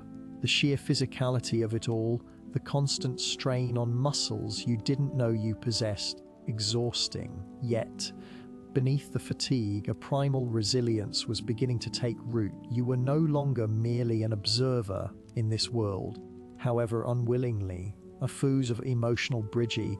Your emotional landscape transforms as new realizations emerge. The bewildered panic of waking up in a legionary's body had begun to recede, replaced by a more pervasive anxiety. The camaraderie you'd glimpsed, the shared hardship that bound these men together, felt like a distant shore, adrift in a sea of familiar yet profoundly alien faces. The fleeting moment of connection with Lucius, the young recruit you'd shared a silent nod with during the evening meal, had been a brief respite. Shared humanity in the overwhelming anonymity. Time moves differently when every moment carries such weight. Days bled into weeks, but marked not by the turning of calendars, but by the rising and setting of the sun, the changing of the watch, the relentless rhythm of drills. You learn to anticipate the clang of the trumpet, commands that echoed across the training grounds. The pungent aroma of roasted barley and dried meat that formed the staple of your diet. You absorbed the cadence of their speech, neutral tones and clipped pronouncements, even as the nuances of their motivations remained largely opaque. Scene bridge, your attention shifts as the environment around you transforms. Focus moves from the cramped confines of the barracks to the sprawling expanse of the military encampment. Activity, the rhythmic clang of the smithy's hammer, the shouts of men tending to horses, bleating of sheep destined for the mess hall. The ground underfoot was a compacted earth, worn smooth by the passage of countless hobnailed sandals. The glass amber glow from oil lamps flickering in the evening breezes cast long, distorted shadows, creating an atmosphere of both intimacy and unease. Decimus, your assigned contubernium leader, approached, roadmap of old scars. He was a man of few words, his gaze often fixed on some distant point, perpetually scanning the horizon for threats. He carried himself with a quiet authority, veteran who had seen more campaigns than you cared to imagine. "You're slow today, recruit," Decimus stated. A low rumble. He didn't shout, didn't curse, but the quiet assessment was more unnerving than any outburst. Your mind still back in the city, or perhaps dreaming of softer beds. You met his gaze to project an air of stoicism you didn't entirely feel.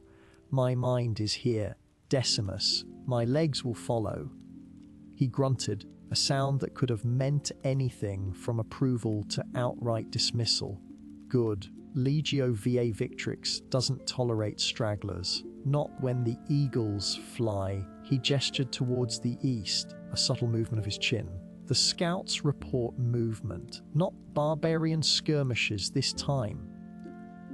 Your stomach tightened. That had been a constant companion, sharpened into a more defined apprehension. You'd heard whispers, conversations among the older soldiers, tales of distant lands and formidable foes, but these were just stories, weren't they? Emotional bridge, your emotional landscape transforms as new realizations emerge. Camaraderie you'd been so desperate to find now seemed a fragile thing built on shared experience and mutual defense. Prospect of shared defense against an unknown, potentially overwhelming enemy was a chilling one. Fabius, legionary with a booming laugh and an even louder thirst for wine, joined them, clapping Decimus on the shoulder with enough force to make your teeth rattle. Decimus! Always with the grim pronouncements. What is it now? Elf in the woods? Or has a particularly aggressive pigeon declared war on the eagle standard? Decimus didn't even turn. Unmassing Fabius, the scouts saw their banners, not just a few warbands, but entire tribes. Alone. Fabius's jovial demeanor faltered. The joviality drained from his face, replaced by a grim understanding. And who else would be foolish enough to join their ranks against us? "The Sarmatians," Decimus replied, his voice grim. "Rumor has it, some Germanic tribes from beyond the Danube. They've been pushed west, and they're looking for new lands, lured by promises of plunder." The weight of the news settled over you like a shroud. Wasn't just another border skirmish. This was a significant threat. Forces that could challenge the very foundations of Roman dominance in the region. Duty presses against your chest with each labored breath, a tangible burden amplified by the scale of the impending conflict. You looked around the encampment, at the men going about their duties, their lives seemingly untouched by the looming danger. Professionals, trained for this, hardened by years of service. Even the most seasoned veteran must feel a tremor of fear when facing such a formidable coalition. Temporal bridgey. Days later, camp had shifted palpably. The casual chatter had been replaced by a more focused intensity. Drills were more rigorous, more frequent. The soldiers moved with a new, urgent purpose. The year's fever warm metal that has been touched by countless hands at your side felt heavier, imbued with the weight of anticipation. You found yourself observing the other soldiers with a heightened awareness. Lucius, the young recruit, a certain wide-eyed innocence, but it was now tempered by a steely resolve. His formations with a fierce determination, his brow furrowed in concentration. You found yourself offering him quiet advice, encouragement, small gestures that felt momentous in their attempt to bridge the gulf of your shared humanity. Decimus, too, carry an added burden. His gaze was more often fixed on the eastern horizon, his hand resting habitually on the pommel of his sword. But when he did, his words carried the weight of experience and a deep understanding of the stakes. "Will be our first line of defense," he said to you one evening, as you both watched the stars emerge in the darkening sky, cool, carrying the scent of damp earth. "If they breach it, the plains are ours to defend." And the plains are a hungry beast for an army on the march. How many are we talking about?" You asked, your voice barely a whisper, sighed, a sound like wind through dry reeds, enough to make even the bravest man question his faith in Jupiter. Estimate tens of thousands, a true migration driven by desperation and greed. He turned to you, his eyes, usually so hard, held a flicker of something akin to pity. "This is not the skirmish you might have heard of in Rome, recruit. This is a storm." The realization hit you with the force of a physical blow. This was it, the moment of truth. You were a cog in a much larger machine, a single soldier facing a tide of unimaginable scale. The loneliness you'd felt from the beginning, profound sense of isolation, now seemed to amplify, a stark counterpoint to the thousands of men who would soon be locked in a desperate struggle for survival. You were the loneliest soldier in the Legion, not because you were physically alone, but because the weight of your knowledge, your awareness of the fragility of it all set you apart. The enemy was on the horizon, and for the first time a cold dread settled deep within your bones. You were ready to fight, to defend this land and these men. Of what lay ahead was almost too much to bear. The warmth of the fire, so comforting just moments ago, a distant memory. Imagine waking up in a place that smells of damp stone and burning wood. The air is thick, carrying the faint sweat and something else, something acrid and unfamiliar. Your eyes flutter open to the dim, flickering glow of a hearth. Dancing shadows on stone walls that seem to press in on you. The chill of the night still clings to the air, king cold that jolts every nerve ending awake. You shift, feeling the familiar, slightly abrasive texture of woven wool that traps warmth against the cold, a stark contrast to the softness you might have once known. Of the previous night, the hushed whispers and the palpable suspicion of the men around you still resonate in the quiet of your makeshift quarters. You remember the furtive glances, the way conversations died when you approached, as one of them, but as an anomaly, a ghost from another time, perhaps even an omen. Unspoken judgment settles on your shoulders like a heavy winter cloak, a constant unseen burden. Your mind, however, not occupied with the immediate anxieties of camaraderie or the gnawing fear of discovery. Instead, kind of awareness settles over your consciousness. The immediate, pressing threat from Part 10, crackling fire and the palpable tension outside, has sharpened your focus. You recall the scout's report, hushed words delivered directly to you, bypassing the usual channels. A barbarian raiding party, emboldened by the season and the perceived weakness of the garrison, was reportedly moving towards the settlement. Debate or consensus, the Legion operates on command, on clear directives. But here, past and present, the lines blur. You are a Centurion, yes, but you are also something else. The responsibility settles on your shoulders like a heavy winter cloak, an unbearable weight that presses down on your very soul.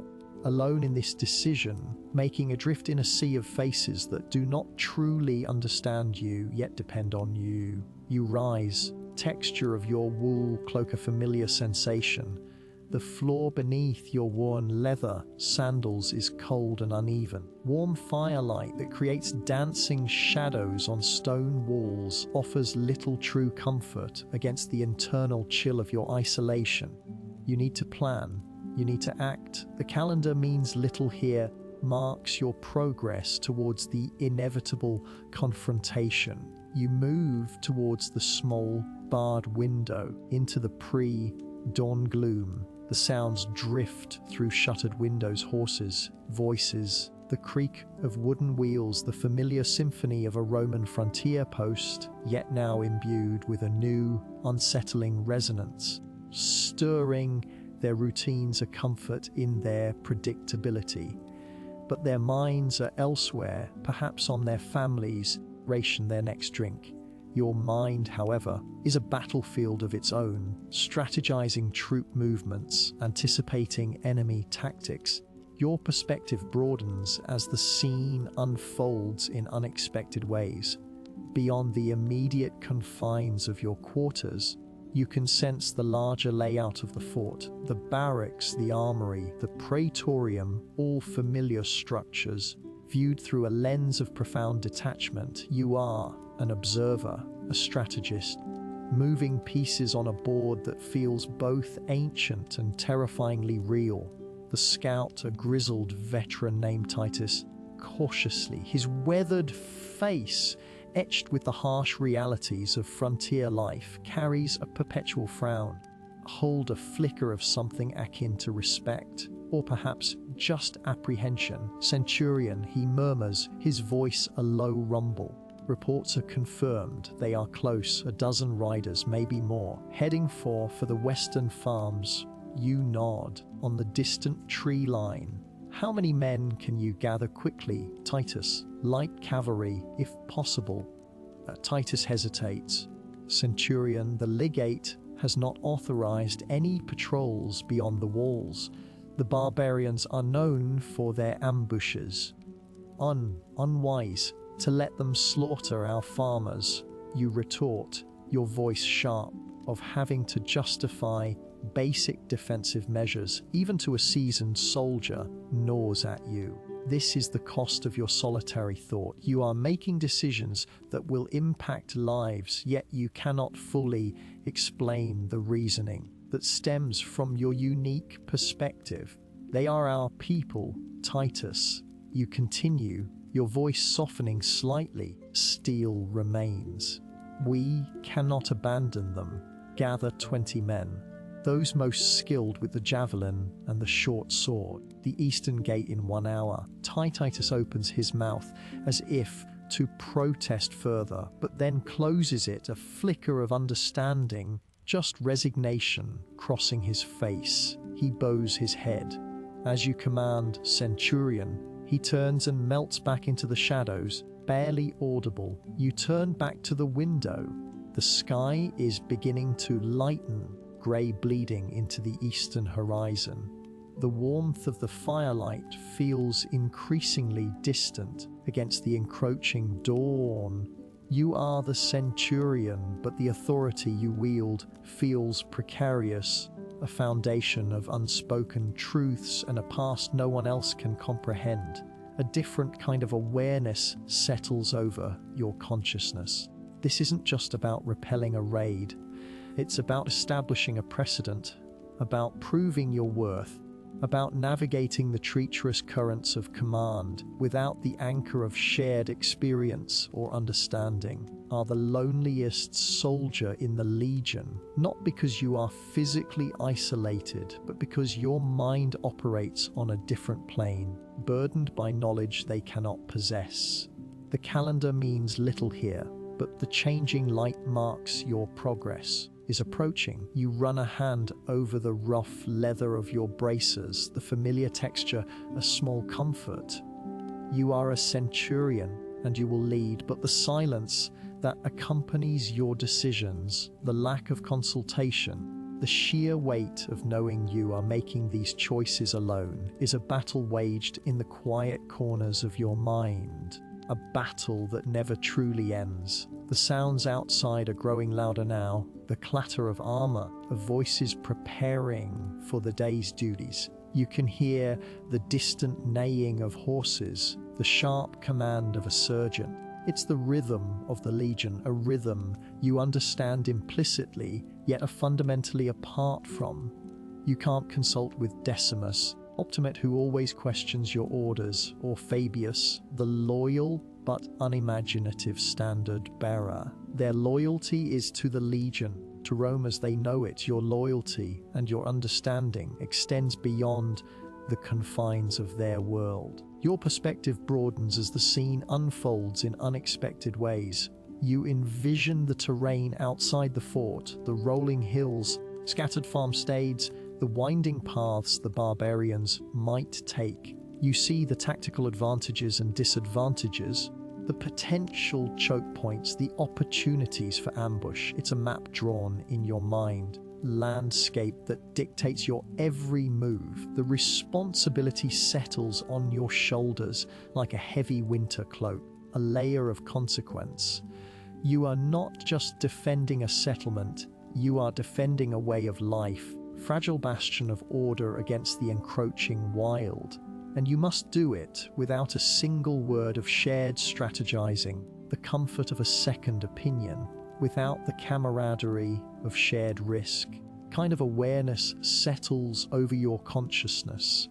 This is the true burden of command, magnified by your unique circumstances, quiet agony of making life or death decisions in a vacuum, of being the sole architect of survival, anticipation in the air, the subtle shift in the rhythm of the fort as the alarm begins to spread, preparing for whatever is to come. Their faces a mixture of grim determination and nervous energy, but they are preparing for a known enemy, a tangible threat. You, however, are preparing for a multitude of possibilities, future that is both familiar and terrifyingly alien. The warm firelight that creates dancing shadows on stone walls is now a fading memory as the first rays of the sun begin to pierce the gloom. Shocking cold that jolts every nerve ending awake is replaced by the biting chill of the morning air. You pull your cloak tighter, woven wool that traps warmth against the cold, a meager defense against the vastness of the task ahead. You walk towards the door, steps firm. The weight of responsibility settles on your shoulders like a heavy winter cloak. It is a weight you have learned to carry. The curiosity that sparkles in your mind like scattered stars is now focused. The urgency of the situation. You are about to ride out a centurion leading his men, but truly you are a solitary mind, the treacherous currents of history alone. The next sub-part will explore the immediate aftermath of these decisions, steel, and the unfolding consequences of your solitary command. Of history settles on your shoulders like a cloak you cannot remove. It's a tangible presence than the segmented armor you now wear, more suffocating than the constant low hum of anxiety that has become your companion. A pale, watery disk through the perpetual haze of Rome offers no warmth, merely a stark illumination that reveals every flaw and imperfection in the cobbled courtyard. You are Centurion Marcus Valerius. Your century, that is Legio IX Hispana, rests squarely upon you. Part 11 left you grappling with the nascent threat to your command. A whisper of discontent, a shadowed movement at the fringes of your vision, the unnerving silence of men who should be clamoring for direction. Now, whispers into a low murmur, and the shadows have begun to take shape. The Legion, a behemoth of discipline and might, unsettled. It's a disquiet you can't quite articulate, a tremor in the bedrock of your authority. Your tent, sanctuary of strategic thought, now feels like a cage that chafes with every movement you make, serves as a constant reminder of your current, uncomfortable reality. The grain of the wooden table, the rough texture, a stark contrast to the smooth, polished surfaces of the life you dimly recall. Your Optio, a man whose loyalty has been a steady beacon, stands stiffly by the entrance, his gaze fixed on some distant Centurion. He begins, his voice a low rumble. The men are restless. They speak of provisions. The long march ahead. You nod, absorbing his words. You know the truth behind the murmurs. The recent skirmishes, though minor, supplies have been stretched thin, and the Legion's legendary resilience is being tested by attrition, outright defeat. This is not a battlefield crisis, but a crisis of morale, a slow erosion of confidence that can be far more dangerous. Word, Decimus, you reply, your voice carefully modulated. You force yourself to project an aura of unwavering calm. Mind races. They are hungry for victory, perhaps, or simply for a clear understanding of our purpose. A Fabius, a man whose weathered face speaks of countless campaigns, enters the tent, his hand resting on the Aegis Ocula, stand of your century. Its weight, you imagine, is a far greater burden than any metal. Centurion, Fabius says, his tone respectful but tinged with a wariness that mirrors your own. The men of the Ev Prima cohorts are questioning the rations. The grain is of poor quality, and the meat, well, they say it tastes of dust and defeat. You meet Fabius's gaze, searching for any hint of insubordination, but find only honest concern. These are good soldiers, men who have bled for Rome, and their grumbling is born of genuine hardship, not malice. Yet their discontent is a festering wound, and it needs to be lanced. In defeat, you echo, a ghost of a smile touching your lips, a poetic assessment. Fabius, tell me, have you seen this dust and defeat in their hands as they prepare their weapons, as they stand their watch? Fabius hesitates, then shakes his head. No, Centurion. Their hands are steady, watchful, full. Then their bellies may be empty, but their spirits are not yet broken. You state, rising from your stool, that offers neither comfort nor challenge, seems to thicken around you. Decimus, Fabius, we will address the rations. More importantly, we will remind them what it means to be men of the ninth.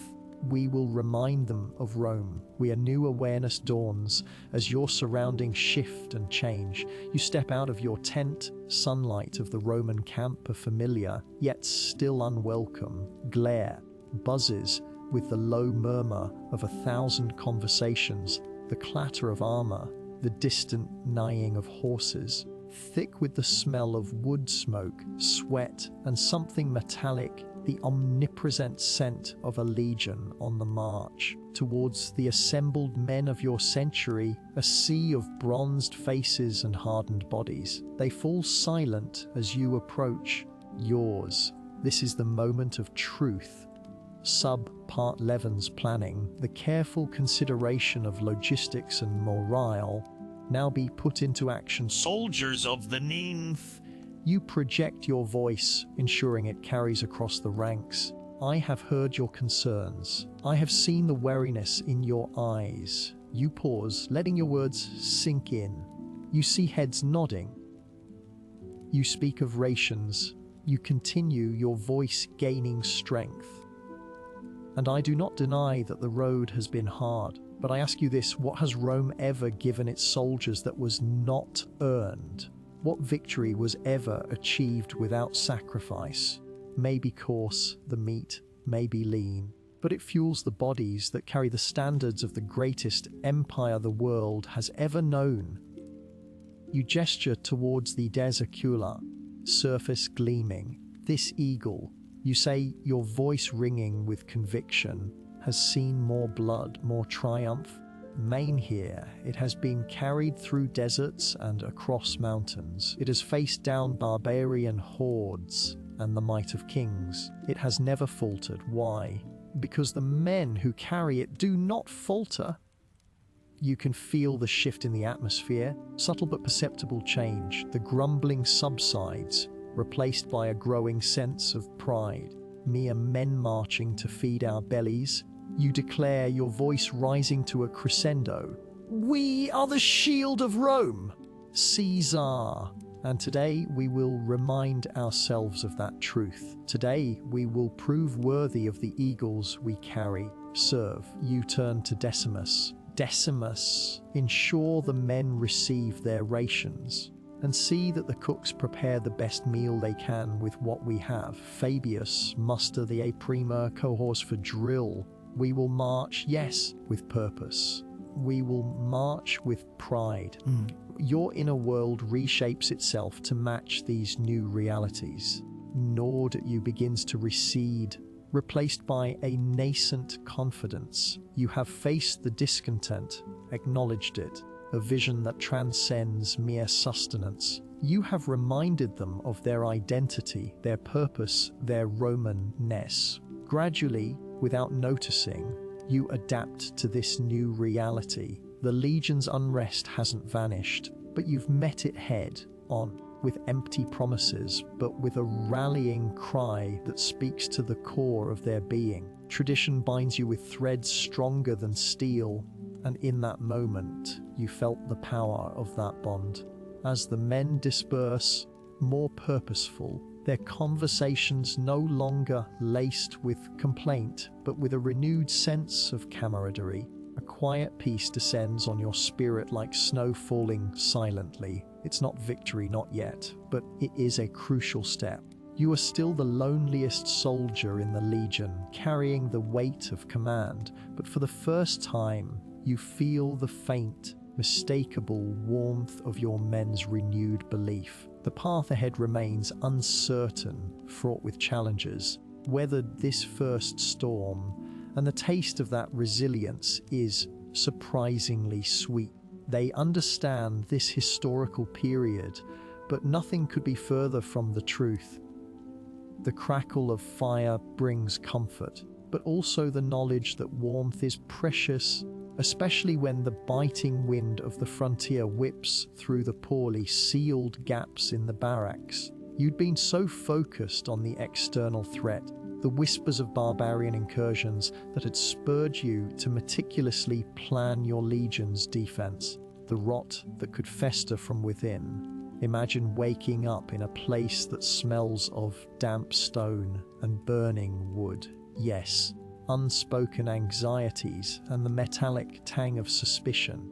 History settles on your shoulders like a cloak you cannot remove, but lately, like a mantle of honor and more like a shroud woven with doubt. The days that follow blur into a rhythm you begin to understand, not in a cycle of drills, patrols, and the gnawing emptiness of isolation. Decimus, your most trusted lieutenant, loyalty you had once considered as unshakable as the Roman walls themselves, seemed to hold his gaze a fraction too long when you passed him. His usual jovial banter was replaced by terse, clipped responses. Once so open and honest, now darted away as if to avoid some unspoken accusation. You found yourself scrutinizing every interaction, every murmured conversation that ceased abruptly at your approach. It was a subtle shift, paranoia, that coiled around your gut like a serpent. One evening, reviewed supply manifests in the dim twilight that blurred the edges between dream and reality. Lucius, The veteran whose scarred face told tales of countless campaigns approached your tent. He carried himself with a weary resignation, held a flicker of something more, something urgent. Centurion, he began, his voice a low rasp. A word, may you gestured for him to enter. Canvas that spoke of hard work and harder lives, providing little solace against the chill that seemed to emanate from within you. Lucius. He hesitated, glancing at the flickering oil lamp that cast long, dancing shadows. It's about Decimus, Centurion. There are whispers about your decisions, about allegiances. Your breath hitched. Allegiances? Could there be beyond Rome? Lucius shifted his weight. Some say you're too cautious, Centurion. Opportunities slip through your fingers. Others, they speak of favors owed, promises made to those who are not of our legions. The accusation, veiled as it was, struck you like a physical blow. Favors, promises you who had sacrificed everything for this command, for the men under your care. Presses against your chest with each labored breath. Who would spread such poison? Decimus, perhaps. The thought was a bitter pill. These others, Lucius, you asked, keeping your voice level, a skill honed through years of command. I cannot name them directly, it is too dangerous. But they meet in secret. They speak of a different path, more direct approach to securing our position here. They look to Decimus as a leader, a man of action, waits for the world to change. The revelation sent a jolt of icy, cold surfaces that steal the breath from your lungs through your very being. The man you had trusted implicitly was now a potential rival, a figurehead for dissent, had so carelessly overlooked was now a tangible threat, more insidious than any barbarian horde. You dismissed Lucius, racing the tactical situation, which had seemed so clear just days ago, was now clouded by this new internal danger. Not a monolithic entity, it was a collection of men, each with their own ambitions, their own fears, their own loyalties. And it seemed a significant portion of them were now looking elsewhere for leadership that follow blur into a rhythm. You begin to understand a suffocating routine of heightened vigilance. Patrol report was scrutinized for inconsistencies, every training exercise observed for signs of insubordination. A physician diagnosing a disease that was rapidly consuming the patient from within, manifesting in subtle shifts of demeanor, in averted gazes, in the sudden silence that fell when you entered a room. The space around you opens up, revealing new layers of complexity. You were no longer just a centurion defending a border, were a political operative in a war fought with whispers and suspicion. The camaraderie you had once felt with your men, the shared purpose that had bound you together, now seemed like a fragile illusion, easily shattered. You decided to confront Decimus, but the uncertainty was a far greater threat. You found him overseeing a training session, his movements precise, sharp. He seemed to radiate an aura of confidence, a stark contrast to your own gnawing doubts. Decimus, you called out, resonating across the training yard. He turned, a practiced smile on his lips. Centurion, is there something you require? Indeed, I require an explanation for the rumors that are circulating. His smile faltered, flicker of apprehension. Rumors, Centurion, I am unaware of any. Unaware, or unwilling to acknowledge them. Whispers of disloyalty, Decimus, of secret meetings, of discontent with my command. You watched him closely, searching for any telltale signs of guilt. He met your gaze, his own now hardening. Centurion, you are the commander. Discontent, it is your duty to address it, not to accuse your officers based on the idle gossip of soldiers. Your inner world reshapes itself to match these new realities. was a confirmation. He was not merely a victim of gossip, he was a participant, perhaps even an instigator. Does not coalesce into organized meetings. Decimus, you stated, your voice dropping to a dangerous level. Nor does it inspire men to question the authority of Rome. He took a step forward, his hand resting on the hilt of his gladius. Perhaps, Centurion, some men believe that Rome itself has forgotten what it means to be Roman, that this hesitation, this constant looking over your shoulder is a weakness that will be exploited. The words hung in the air, a direct challenge. Excitement bubbles up from deep within like a natural spring, a surge of adrenaline mixed with the cold dread of impending conflict. The internal war had begun. You were no longer just the loneliest soldier in the legion. You were the most isolated, surrounded by men whose loyalties were as shifting as the desert sands. The enemy was not just outside the walls, it was within, would be critical. You had to decide whether to crush this nascent rebellion with an iron fist, to try and understand the root of this disaffection, a path that might lead to your own undoing. The weight of the decision pressed against your chest with each labored breath, a burden heavier than any armor. History books never quite capture the texture of life at this moment. It's not just the grit under your fingernails, ache in your shoulders, or the smell of sweat and stale wine that clings to everything. It's the sheer reality of it. The weight of command, as you're discovering, isn't borne on the shoulders of emperors or senators, of a man who has to decide who lives and who dies. You stand on the ramparts of Castronova, wind whipping your cloak about your legs. Below, the flickering torchlight of the camp paints the faces of your men in stark relief. Their Centurion for answers, and you have none. The scouts returned hours ago with grim tidings. Barbarian warband, estimated to be 3 times your strength, is marching towards this isolated outpost. Your cohort, Hispana, is renowned, but even the eagles of Rome have their limits. Decimus, your Optio approaches. Grim determination. Centurion, the men are restless. They want to know our orders. His voice is low, respectful, but the underlying tension is palpable. You turn from the parapet, the chill seeping through ancient walls like living breath. Decimus, it means they are alert. You force a confidence you don't feel. The truth is, you're wrestling with a decision that feels as monumental as the crumbling fortifications around you. The nearest legionary support is weeks away, a journey fraught with peril even without the barbarians on the move. Would be a valiant, perhaps suicidal, stand.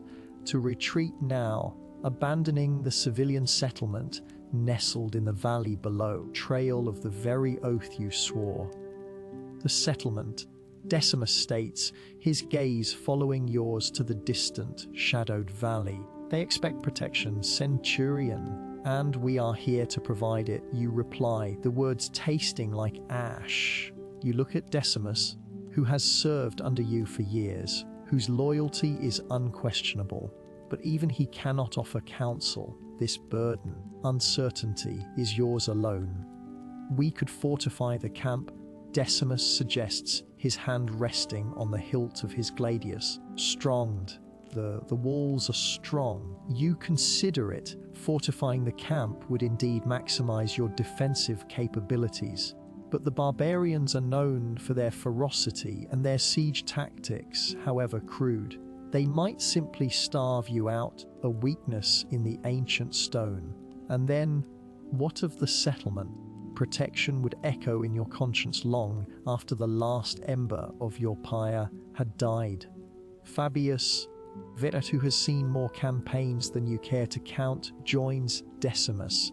His face is a roadmap of scars, testament to a battle survived. Centurion, with respect, we are outnumbered. A strategic withdrawal might be wiser. Ray Group gather reinforcements. and leave those people to the wolves.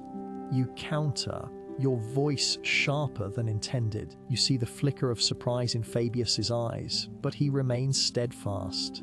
Centurion, duty of a commander to preserve his forces, Fabius says, his tone carefully measured. Cannot save everyone. This is the crux of it. The history books never mention the agonizing calculus of leadership, choices that tear at the soul. You are not a consul. You are a centurion, a cog in the vast Roman war machine. But tonight, that machine has broken down and you are left to improvise.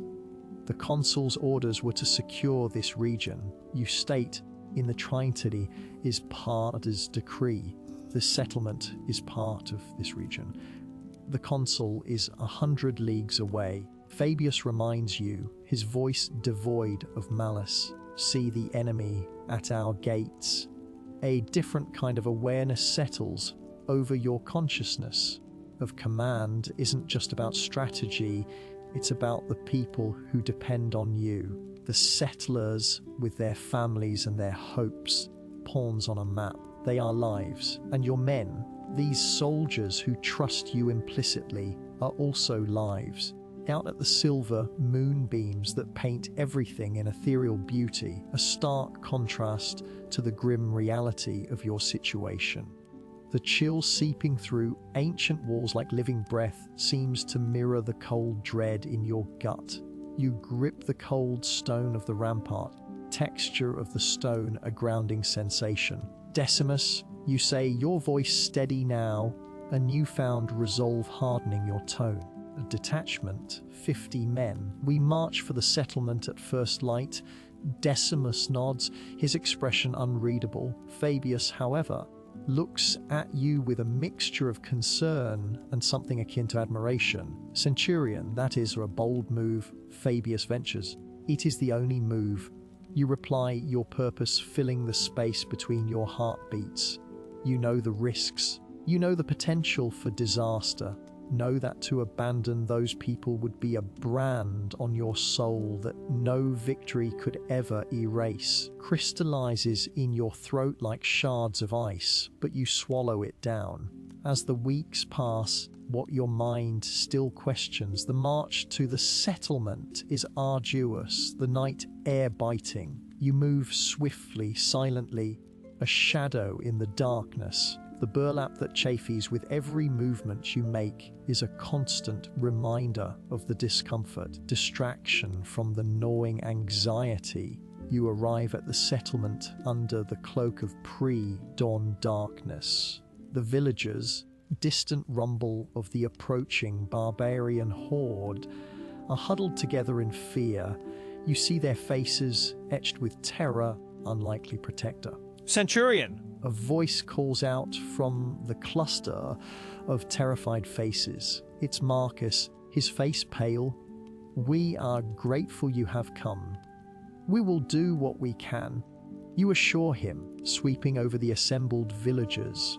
You see children clinging to their mothers, old men with wary eyes. You made the choice. The world reshapes itself around you as you move through it. You organize the defenses, positions to your men, and directing the villagers in the construction of makeshift barricades.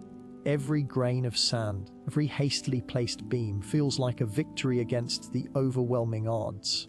Fabius, despite his earlier reservations, quiet efficiency, his experience invaluable. Decimus is a constant presence at your side, relaying orders, unwavering. Centurion. Decimus reports, his voice strained. Scouts confirm the enemy is 10 miles out, fast. But your breath catches. 10 miles. That gives you precious little time. The decision to come here has now placed your cohort in a precarious position. You are isolated, outnumbered, and facing a determined enemy. You look at your men, their faces grim but determined. They are ready to fight, to die for you, ready to lead them into that fight. The weight of command is heavier than any shield, but it is a weight you will carry, Centurion. This is your duty. This is your battle. And as the first rays of dawn begin to paint the eastern sky, the true test of your leadership is about to begin. The history books will never capture the raw, visceral fear, hope that fills this moment. Your fingers trace rough surfaces that have been touched by countless others. The stone of the barracks wall is cool and unyielding, a constant reminder of the permanence of this place, of the Legion, anchor in a life that feels increasingly unmoored. You run your thumb over a faint inscription, a name perhaps, or a date, smoothed by the passage of hands and errors. The Legion's history isn't just in the scrolls and the grand pronouncements of emperors. Into the very fabric of the stone, into the worn leather of your sandals, into the very air you breathe. Previous days had been a blur of routine, gnawing disquiet that had settled upon you since your last conversation with Decimus.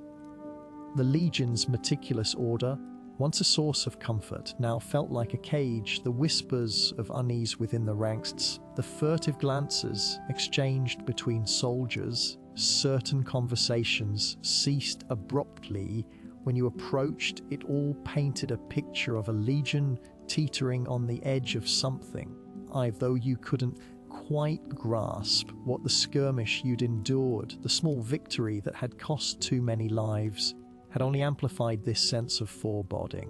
You were supposed to be leading, to be a bulwark, but lately, a ship adrift in a storm. The passage of time teaches you lessons no book ever could. Days bled into weeks, sun beat down on the training grounds, the rhythmic clang of steel on steel, a constant soundtrack to your existence. You pushed yourself harder, seeking solace in the exhaustion, in the sheer physicality of it all. Yet, even in the throes of exertion, through your consciousness like morning fog, was your presence here a blessing or a curse?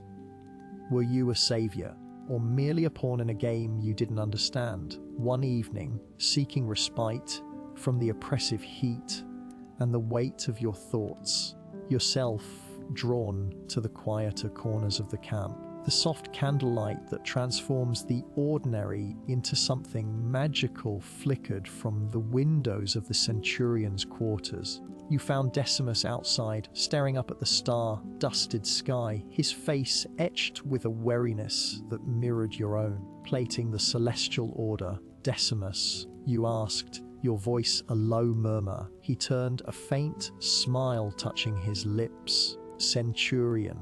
For in the vastness above, there is a certain perspective, a reminder that our earthly struggles, while significant to us, are but fleeting moments in the grand tapestry. You leaned against the rough timber of the barracks wall, texture grounding you, fleeting, perhaps, very real when you're the one bearing the brunt of them. Decimus nodded slowly. "Indeed, you seem troubled." You hesitated, the words catching in your throat, the unspoken suspicions, the veiled threats you'd sensed, feeling that something fundamental was being kept from you. It all weighed heavily. "It's the whispers, Decimus. It feels different."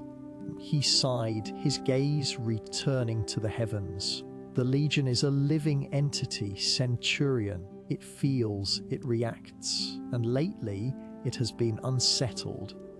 Unsettled by what? You pressed. Have the barbarian incursions intensified?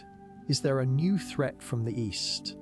Decimus finally met your eyes, was replaced by a guardedness that sent a shiver down your spine. The threats are always present, Centurion, but sometimes the greatest dangers lie within.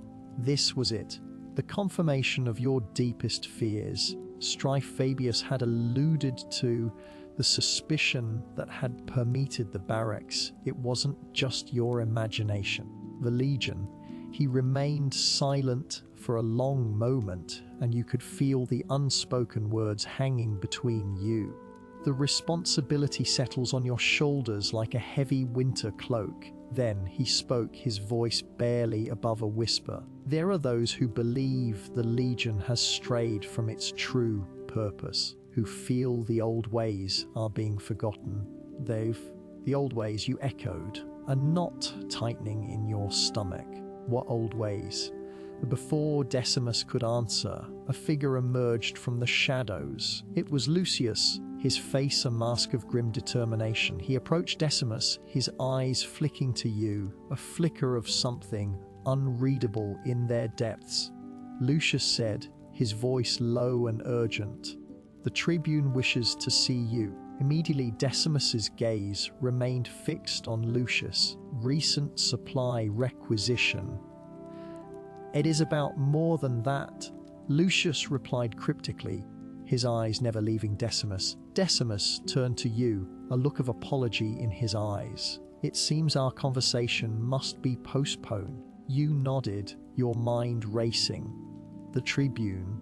What did the Tribune want, and what was Lucius's involvement in all of this? Landscape transforms as new realizations emerge. The camaraderie you'd felt, the trust you thought you'd built, seemed fragile, permeable.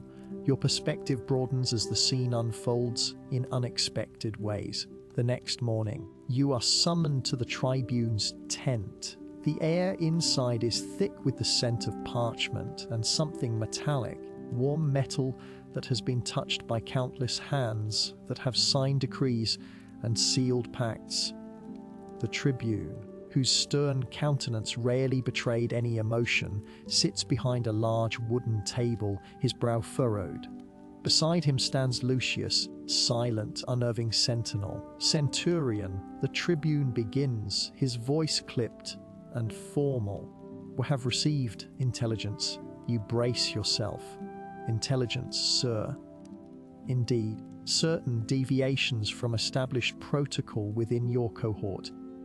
He taps a rolled-up scroll on the table. "Specifically, recent foraging expedition near the Dacian border." Your mind flashes back to the small, successful raid. The meager supplies you'd managed to secure. You'd followed all established procedures, reported every detail. "I'm not aware of any deviations, sir." Lucius speaks, his voice smooth but carrying an undercurrent of steel. "Perhaps, Centurion, aware of the full details of that expedition, unique perspective has blinded you to certain inconvenient truths. The implication hangs heavy in the air. Perspective.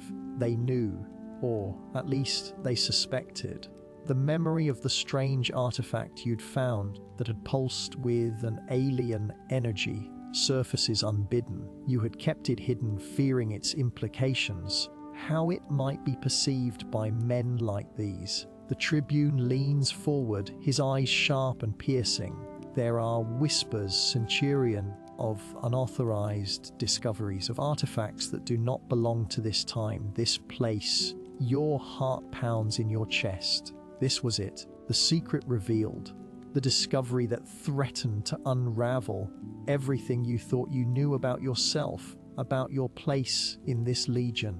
The rough surfaces of the barracks walls suddenly feel a universe away. The coarse linen that scratches against your skin, of your armor, all of it now seemed like a costume, a poorly constructed facade.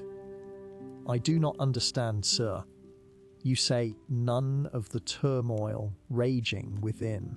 The Tribune's gaze intensifies. "We believe you have knowledge of something significant, something that could either bolster the Legion's strength, its vulnerabilities." He pauses, letting the words sink in. "The question is, Centurion, whose side will you ultimately stand?" The question echoes in the tent, a chilling indictment of your perceived loyalties. Soft candlelight from the windows, which had once seemed to cast a magical glow, now felt like the harsh glare of an interrogation. This moment of this accusation felt heavier than any legionary's shield. You were no longer just a centurion.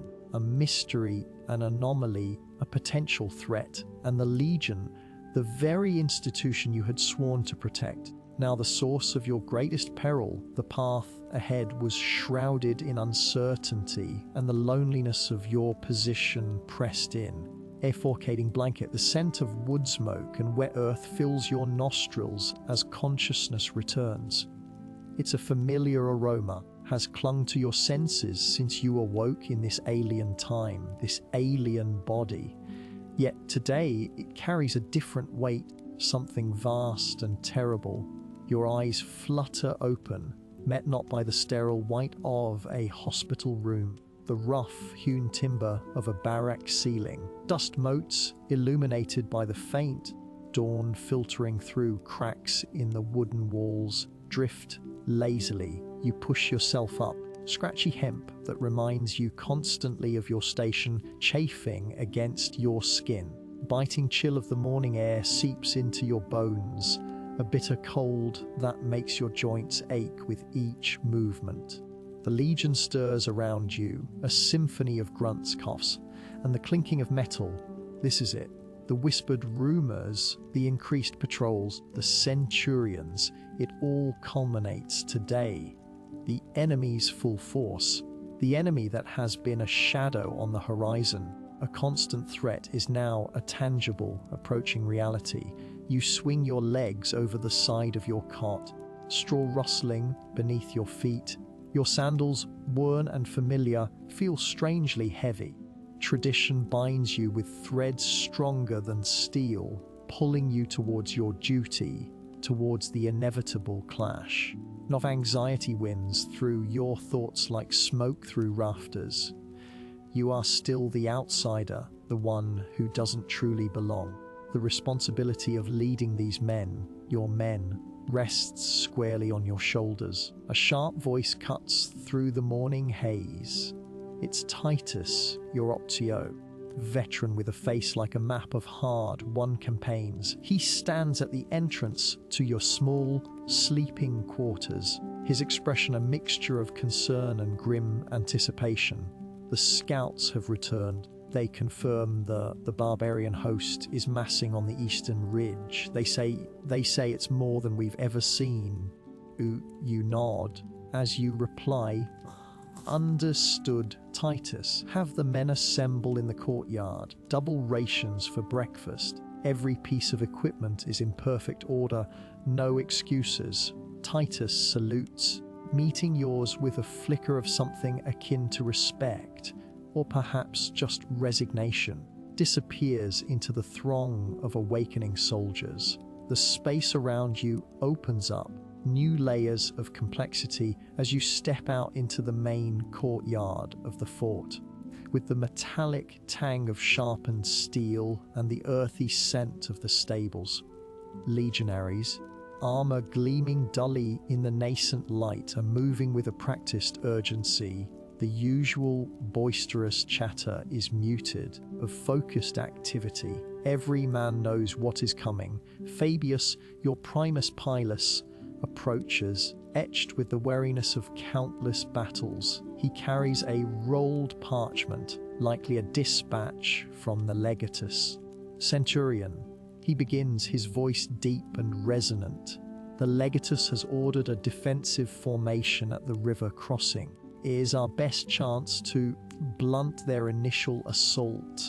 You take the parchment, your fingers brushing against the rough, dried papyrus. You unroll it, scanning the dense Latin script. The legatus, a man you've only met a handful of times. His decisions seem to emanate from a distant, detached authority, has chosen the river, a choke point, where the enemy's numbers might be turned against them, but also a place where your own men could be trapped. You muse aloud, the words tasting foreign on your tongue. The bold choice, Fabius, but perhaps a necessary one. Afford to fight them on open ground. Fabius grunts, a sound of agreement.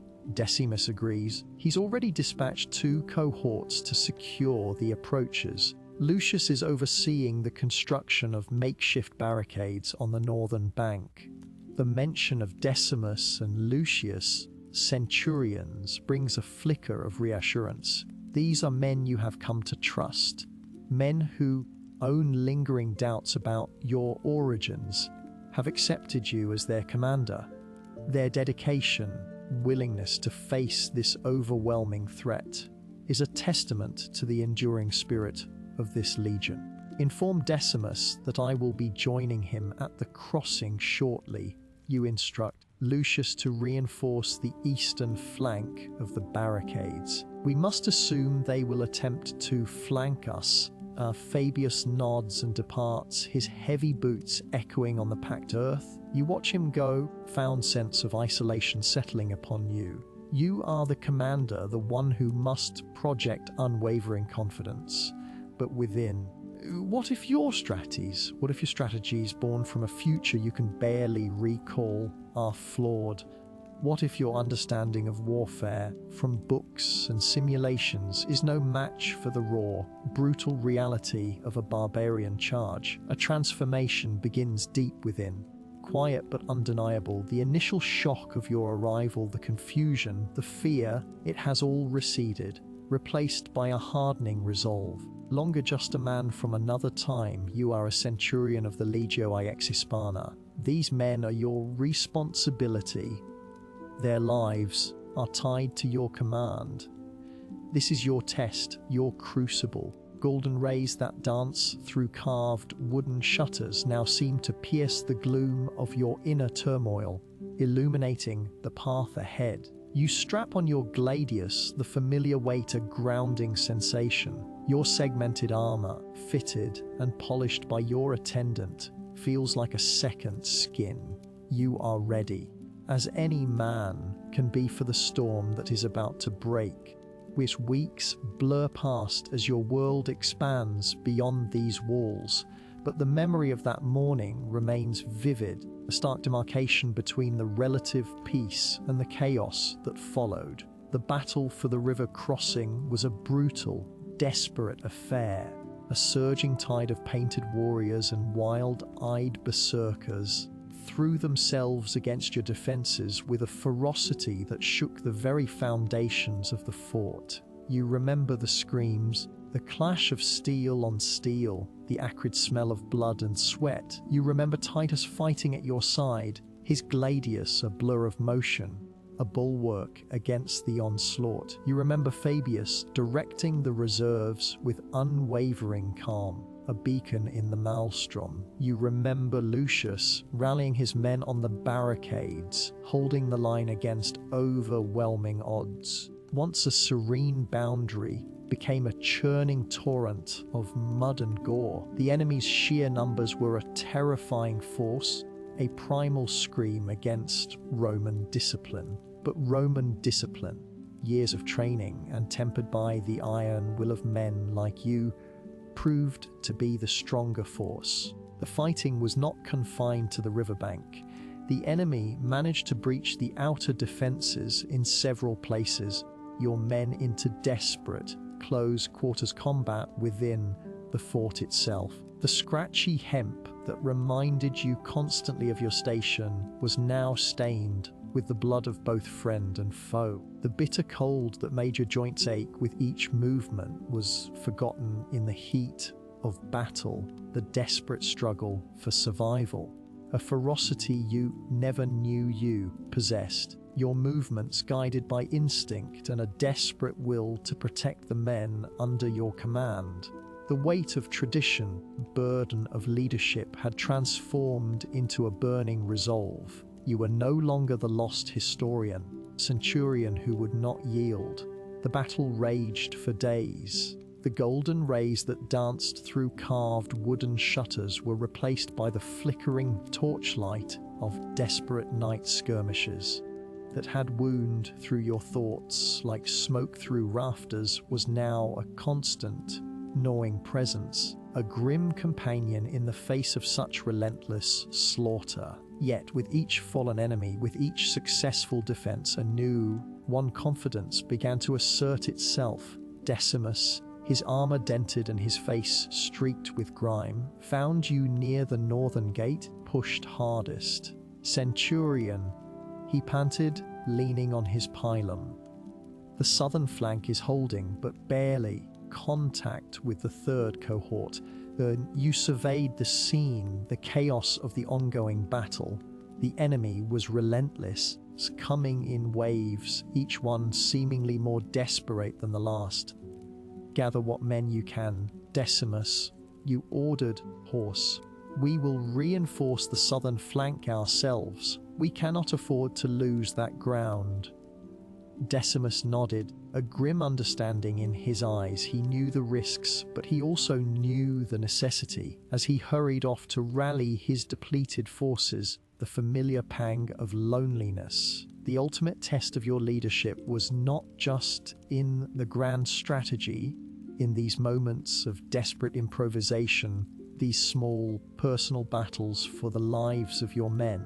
Sexine Bridge, the space around you opens up, revealing new layers of complexity as you move away from the main battle lines. You find yourself at the edge of the fort's infirmary, a hastily erected tent filled with the groans of the wounded and the sharp, sterile scent of medicinal herbs. Lucius, his face pale and drawn, is tending to a soldier with a grievous leg wound.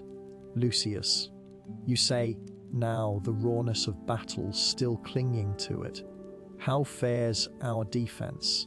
Lucius looks up, his eyes meeting yours, a man who has seen too much, too quickly. We are holding, Centurion, but the cost is immense. We are nearing a breaking point. The enemy shows no sign of faltering. You not over the rows of injured men. Each one represents a life, a story, a family back home. The weight of their suffering presses down on you, a crushing burden. You are the one who sent them into this meat grinder, whose decisions sealed their fates. We must anticipate their next move, you say, your mind already racing through the fragmented reports and observations. The enemy's relentless assaults break. It suggests a deeper strategy, a commitment beyond mere raiding. Have you seen any indication of their command structure? Any sign of their chieftain? Lucius shakes his head.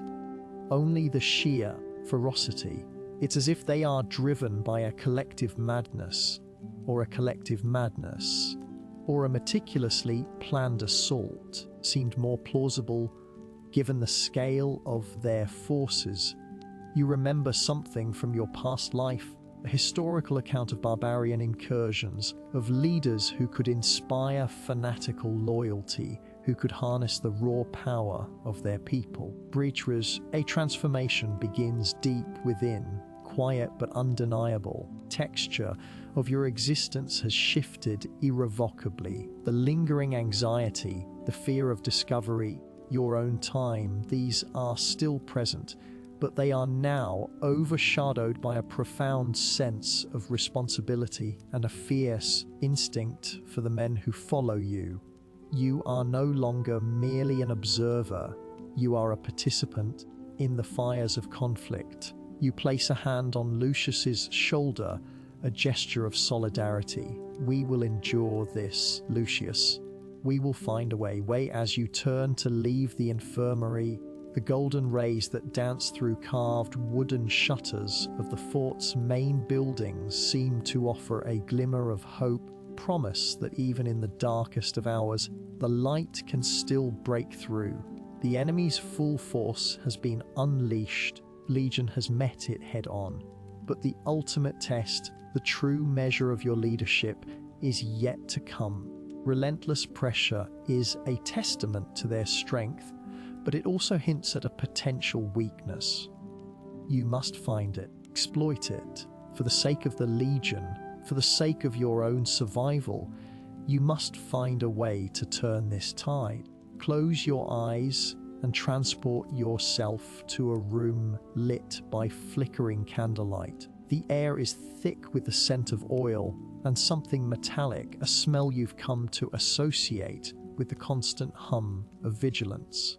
A shallow, ragged thing is the only sound that truly belongs to you in this place. The rough-spun blanket chafes your skin, discomfort that has become a second skin. You are Centurion Marcus Valerius. The legion rests squarely on your shoulders. Part 16 left you on the precipice of battle, the scent of wood smoke and wet earth clinging to your senses as consciousness returned. Now, the dawn is breaking with the gentle glow of a familiar sunrise, but with a harsh, grey light that promises a day of brutal conflict. Is a hive of nervous energy, a stark contrast to the quiet desperation that had settled in the previous night. Your attention shifts as the environment around you transforms from the cramped confines of your tent to the open expanse of the battlefield. Beneath your caligay is damp, the churned earth a testament to the recent rains and the anticipation of what is to come. Carries the metallic tang of sweat and fear, a potent cocktail that always precedes a clash of steel. You see your men, their faces grim, their armor gleaming dully in the nascent light. They look to you, and in their eyes you see a flicker of hope, reliance that you, Marcus Valerius, can somehow steer them through this storm. Decimus, your Optio, approaches, his expression etched with a wariness that belies his youthful features. Centurion, he begins, his voice a low rumble, a holding. They outnumber us. As expected, he gestures with a gauntleted hand towards the opposing formation, a dark, against the horizon. Their cavalry is positioned to our left flank. Tribune Lucius is concerned. You nod, the familiar faces of your century. These are men you have trained, bled with and mourned. Each one is a story, a family waiting for their return. The responsibility is a palpable burden, a physical weight that presses down on your chest. Simulation, not a history lesson from your previous life. This is visceral, terrifying, and utterly real. Is a luxury we cannot afford. Decimus, you reply, your voice steady, projecting a confidence you don't entirely feel. Inform the men to maintain formation. No breaks, no wavering. If their cavalry charges, we meet them with a wall of shields. Fabius, archers, ready volleys. A taste of Roman steel before they even reach our lines. Your fingers brush against the rough leather of your baldric. Texture a grounding anchor. The anticipation hums beneath your skin like barely contained electricity. The moment for hesitation. This is the moment for action, for the culmination of all your training, all your desperate study of warfare. Days melt into weeks as you navigate this unfamiliar world, and each dawn brings a new challenge, a new test of your resolve. The Legion, once a cohesive unit, now feels like a fractured entity, its strength sapped by attrition and the relentless pressure of the enemy. You've seen men break, seen the light dim in their eyes. Instance carves another line into your own soul. Yet you press on. Your attention shifts as the environment around you transforms. You are no longer on the open field, but within the makeshift infirmary of the camp. Is heavy with the coppery scent of blood and the acrid smell of poultices. Men lie on straw pallets, their groans are constant.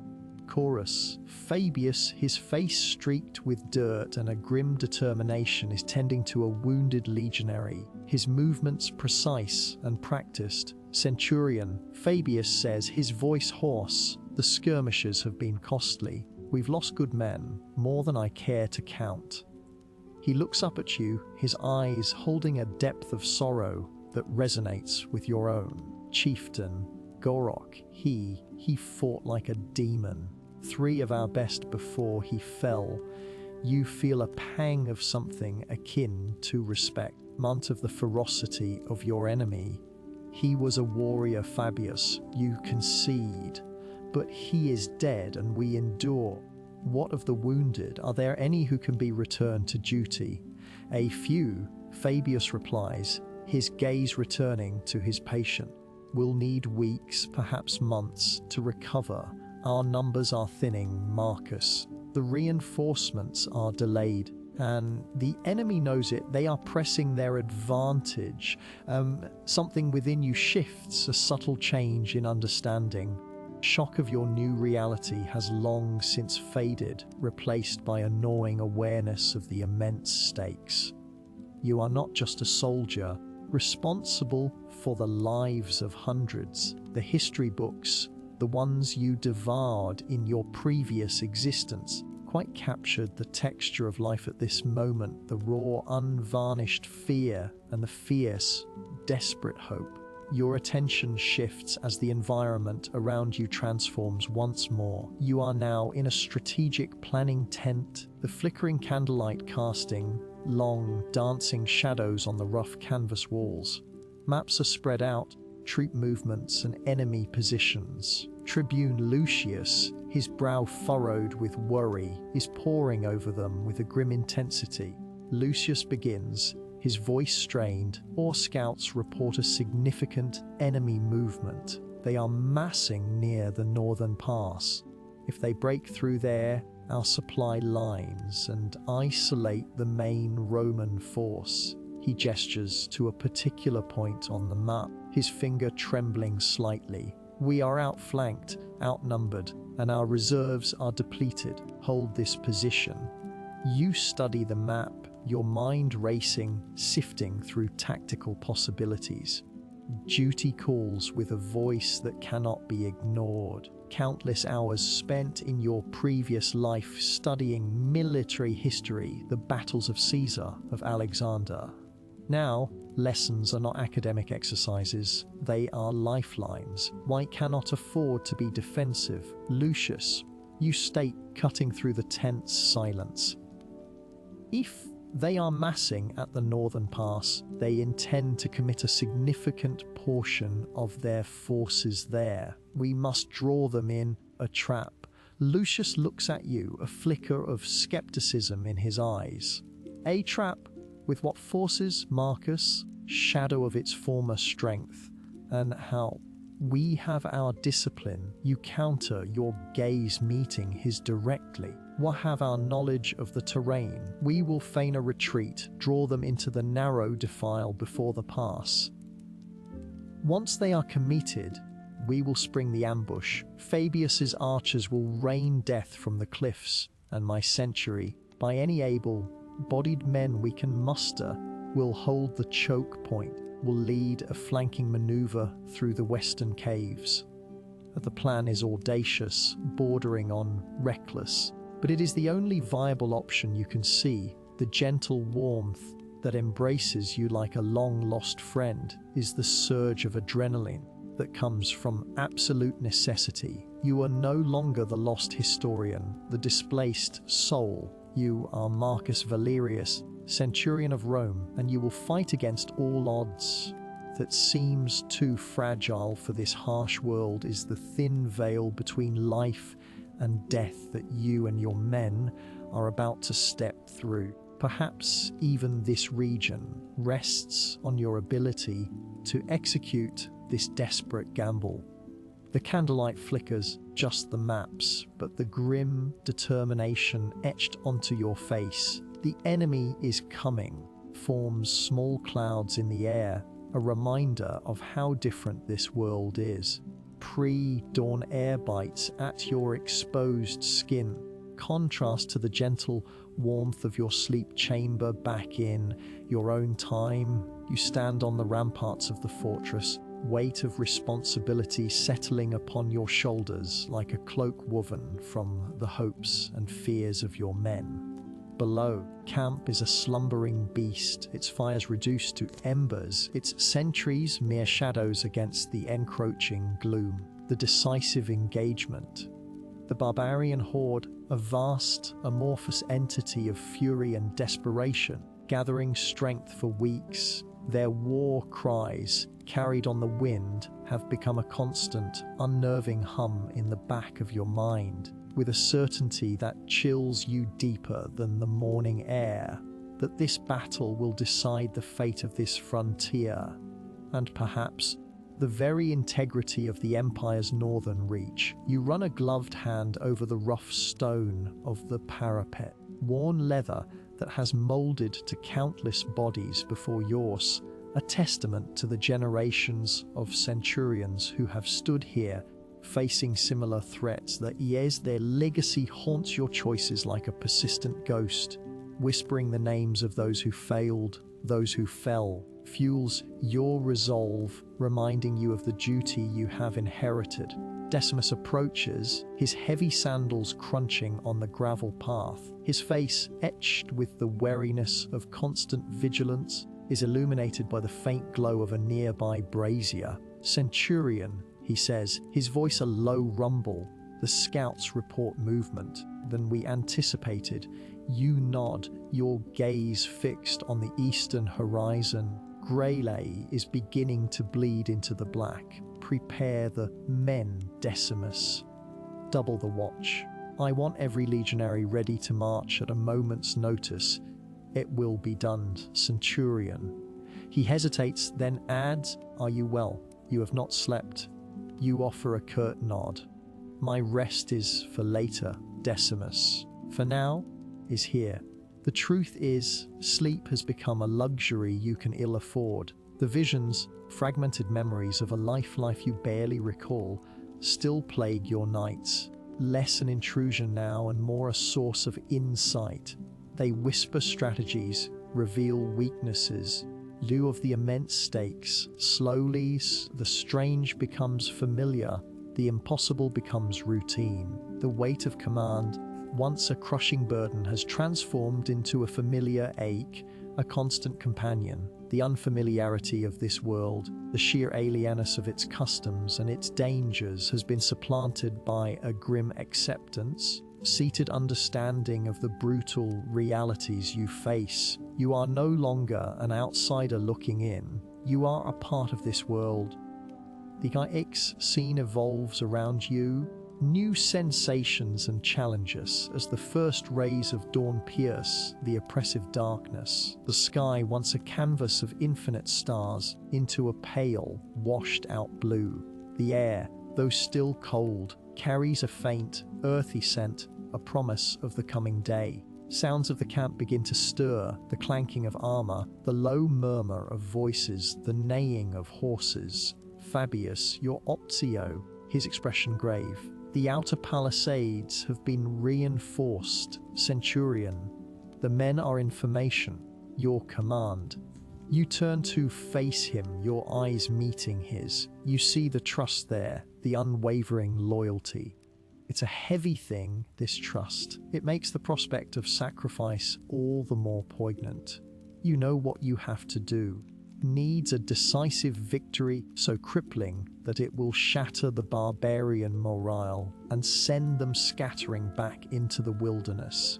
And to achieve that, sacrifice will be necessary. "Fabius," you say, your voice steady, betraying none of the turmoil within. "We will meet them head on." Secondary objective: a contingent of our scouts, led by Lucius, is positioned on the eastern ridge. They are to act as a feint portion of the enemy force towards the chasm. If they hold their ground, the enemy long enough for the main thrust to take effect, it will be a crucial advantage. Fabius's brow furrows. "Eastern ridge, Centurion. That is a dangerous position. The barbarians will overwhelm them." You meet his gaze directly. The risks. He volunteered for this mission. His courage and the courage of his men will be our spearhead.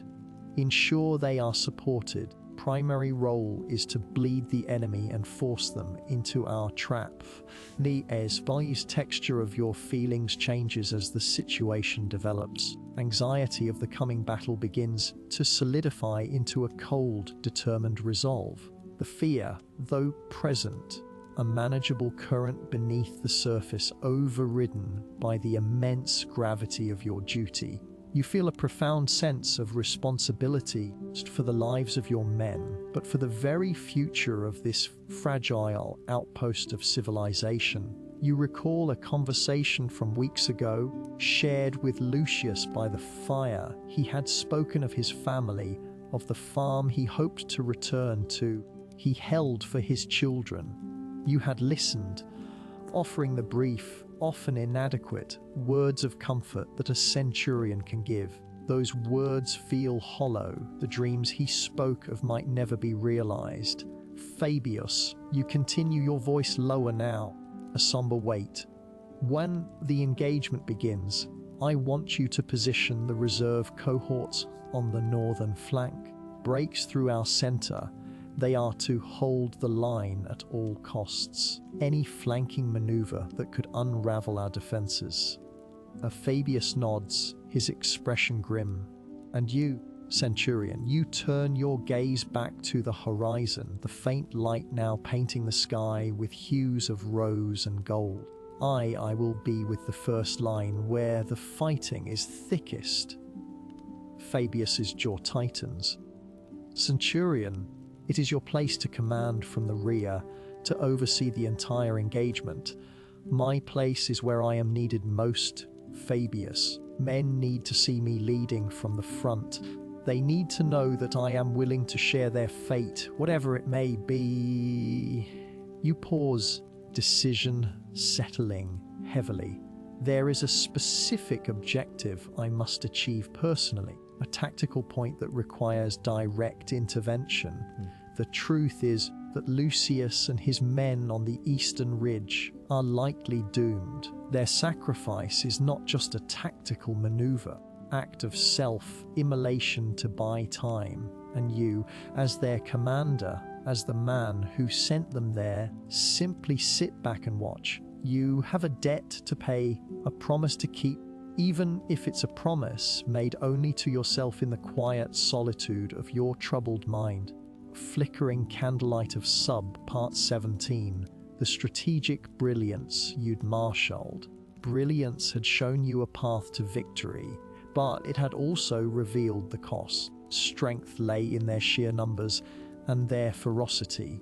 To break them, you needed to exploit a critical vulnerability that could only be exposed by a targeted strike, a strike that would require you to be in the heart of the maelstrom that seems to reach your very bonus, comes not from the sun, but from the fires of your own resolve.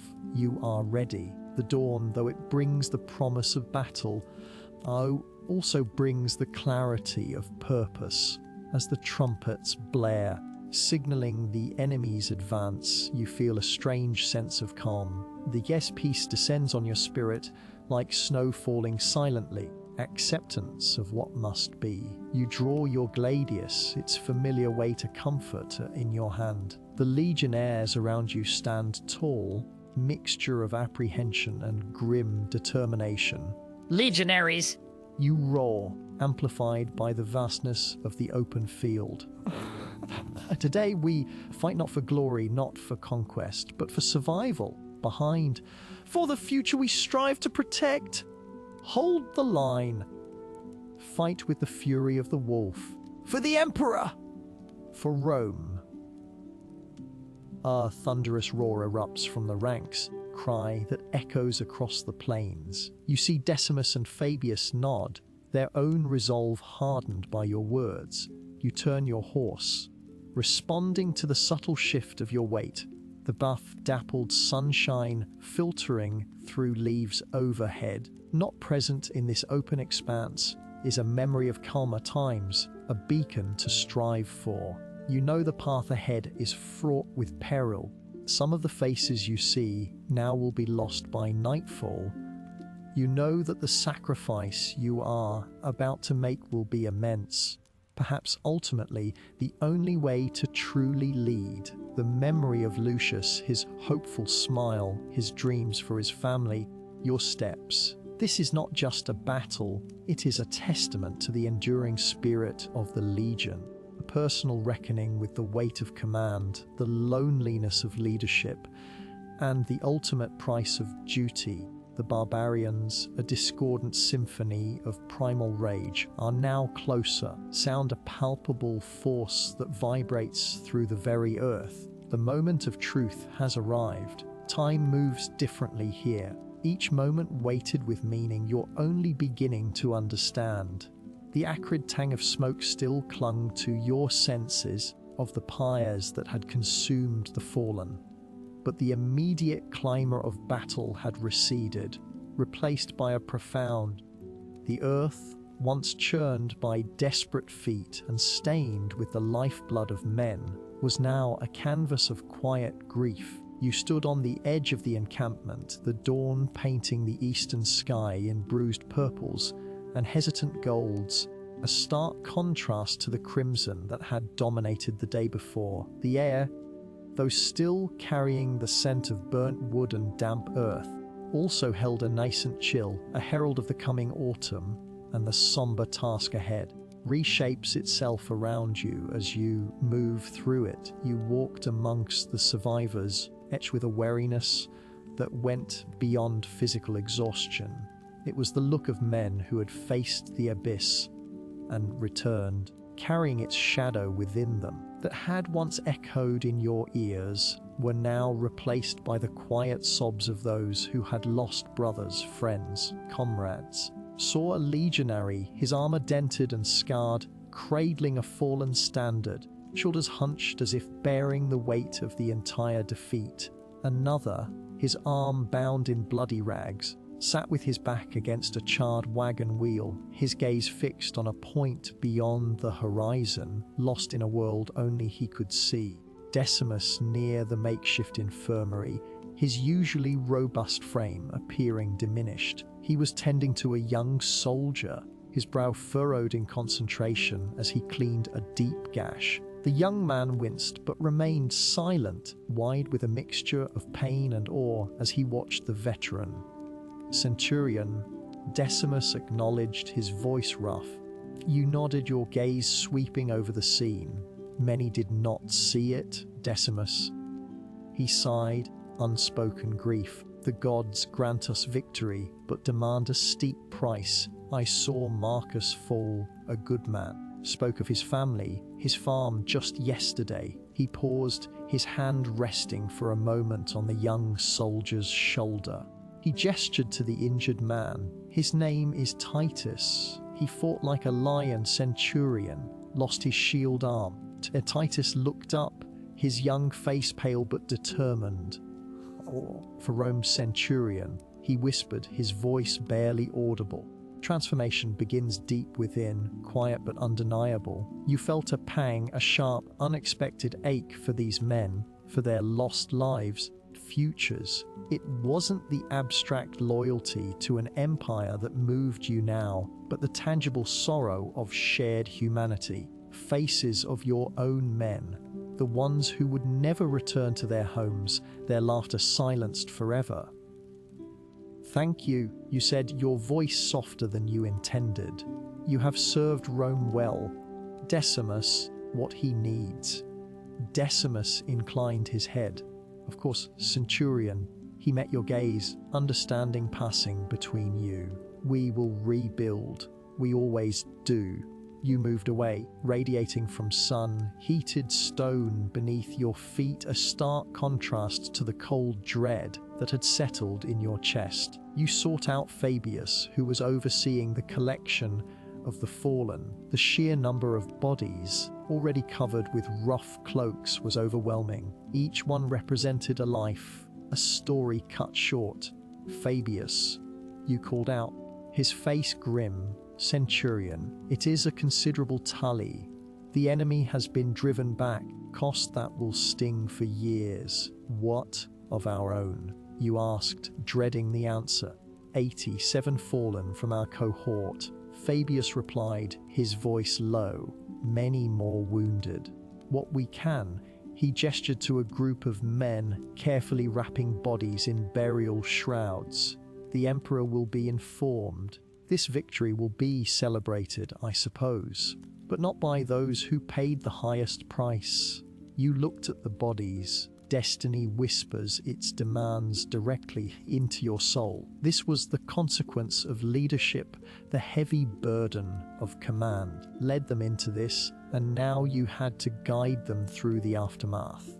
The raw grief was a tangible thing, a palpable presence. We will give them the honor they deserve. Fabius, you stated, your voice firming, that their names are recorded, their families informed with respect. Fabius nodded, a ghost of a smile touching his lips. Centurion, with the seasons change, and with them your understanding deepens. As days bled into weeks, slowly began to shift from a scene of immediate devastation to one of grim reconstruction.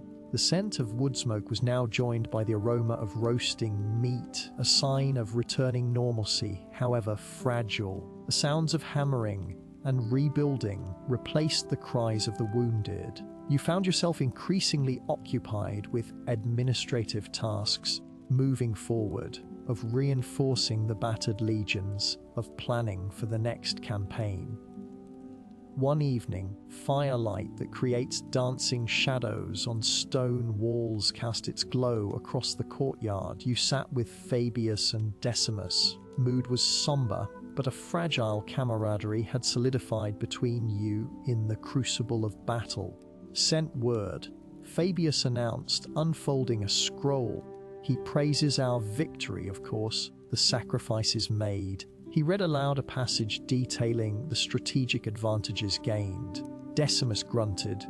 Strategic advantages on a map of territories gained. They do not speak of the empty spaces at the mess table. Tense. You felt determination flow through you like molten steel.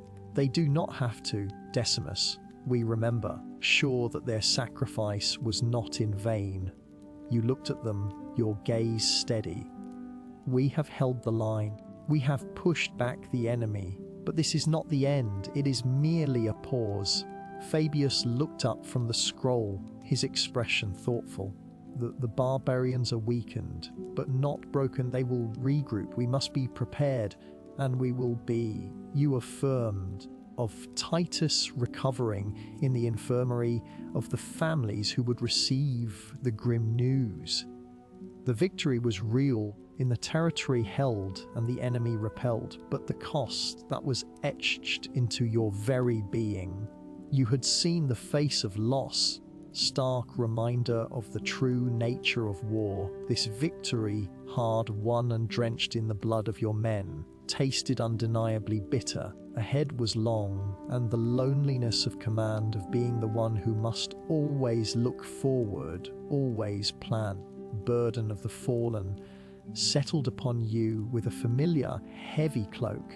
The empire would endure sacrifices of men like those you had lost. It was your duty to ensure their deaths meant something more than just a number in a report. The distant toll of church marks not just time, but the rhythm of survival. You hear them now, faint and mournful, counterpoint to the chirping of cicadas that has become the constant soundtrack to your existence. Since the decisive victory, weeks of rebuilding, of tending to the wounded, of the grim task of burying the fallen, once a symbol of triumph, now feels heavy, a gilded cage around your temples. Your barracks, refurbished, still hold the ghosts of the recent past.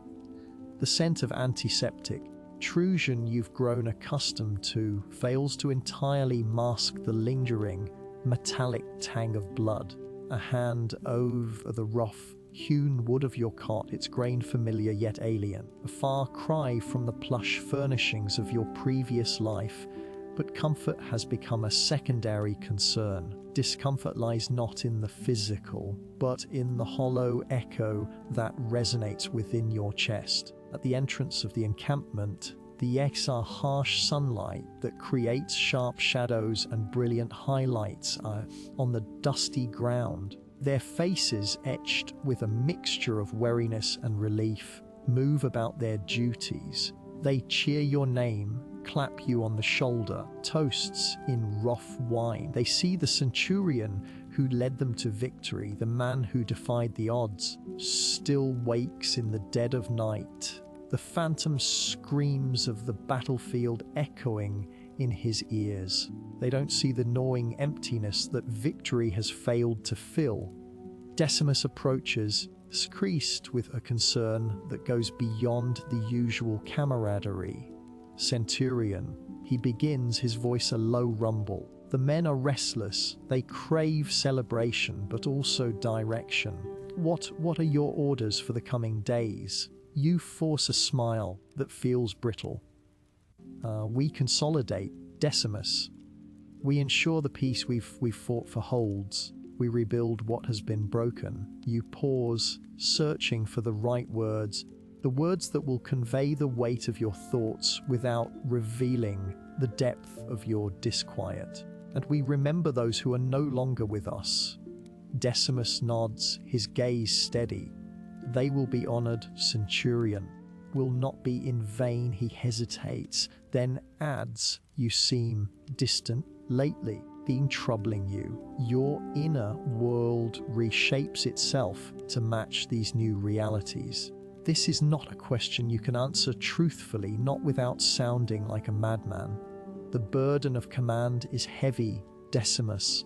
You say, might, your voice carefully modulated, but it is a burden I accept. Later, as the sun begins its slow descent, sky in hues of orange and purple, you find yourself walking the perimeter of the camp. The air is cooler now, faint scent of pine from the surrounding hills. You pause at a small, makeshift shrine erected for the fallen. Resting places adorned with wilting wildflowers. You kneel, the rough ground pressing against your knees. Fabius, young legionary whose bravery you witnessed firsthand, approaches cautiously. He carries a small, intricately carved wooden bird. Can find cambric that feels like captured moonlight against your weathered fingers as you take it. Centurion, he murmurs, thick with emotion. My brother, he fell at the bridge. This was his. I thought perhaps you would like it. You accept the gift, craftsmanship a stark contrast to the brutal efficiency of war. Thank you, Fabius. You say, your voice rough.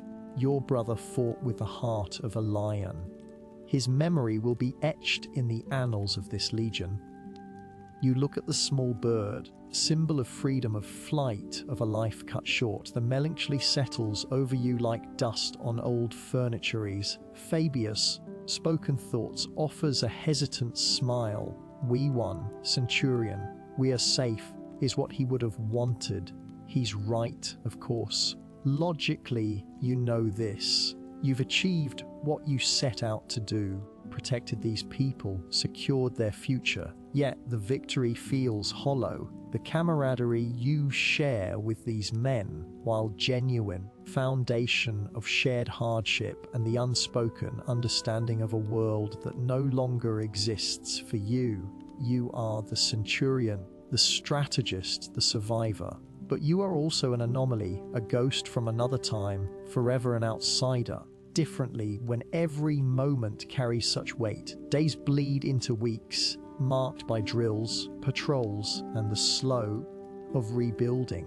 You oversee the construction of fortifications, the allocation of resources, the training of new recruits. Decisive, respected, but a part of you remains detached, observing yourself as if from a great distance. One evening, a seasoned tribune joins you as you survey the progress of the newly erected granary. Blazing heat that makes the air shimmer and dances has finally begun to recede, replaced by a welcome coolness. Harvest is expected, Centurion, Lucius remarks, his tone appreciative. Thanks to your foresight in securing the surrounding farmlands. You nod, watching a group of women painstakingly sorting grain to eat. You reply, that is the first step towards true peace. Lucius studies you for a moment. You carry a great weight, Centurion, more than any man I know. He pauses, then adds, sometimes, when I see you looking out at the horizon, I wonder what you see there, truly fighting for, what your breath catches in your throat. What are you fighting for? The answer, or rather, of one, is the source of your profound isolation. You are fighting for a world that is not your own, desperately trying to preserve, yet can never truly inhabit. The honor demands sacrifices you're not sure you can make, not because of the physical cost, but because of the emotional toll of this perpetual alienation. You look at Lucius, his face open and honest. He is a man of this time, of this world, his roots firmly planted. You, on the other hand, a seed blown in by an unnatural wind, destined to never truly take root. The victory has brought an end to the immediate threat, solidified your otherness. You are the Centurion who saved them, the legend in the making. Legend remains profoundly alone. As the stars begin to prick the darkening sky, you feel a familiar pang of longing. For your life, not entirely, but for a connection, a true belonging that victory has failed to provide.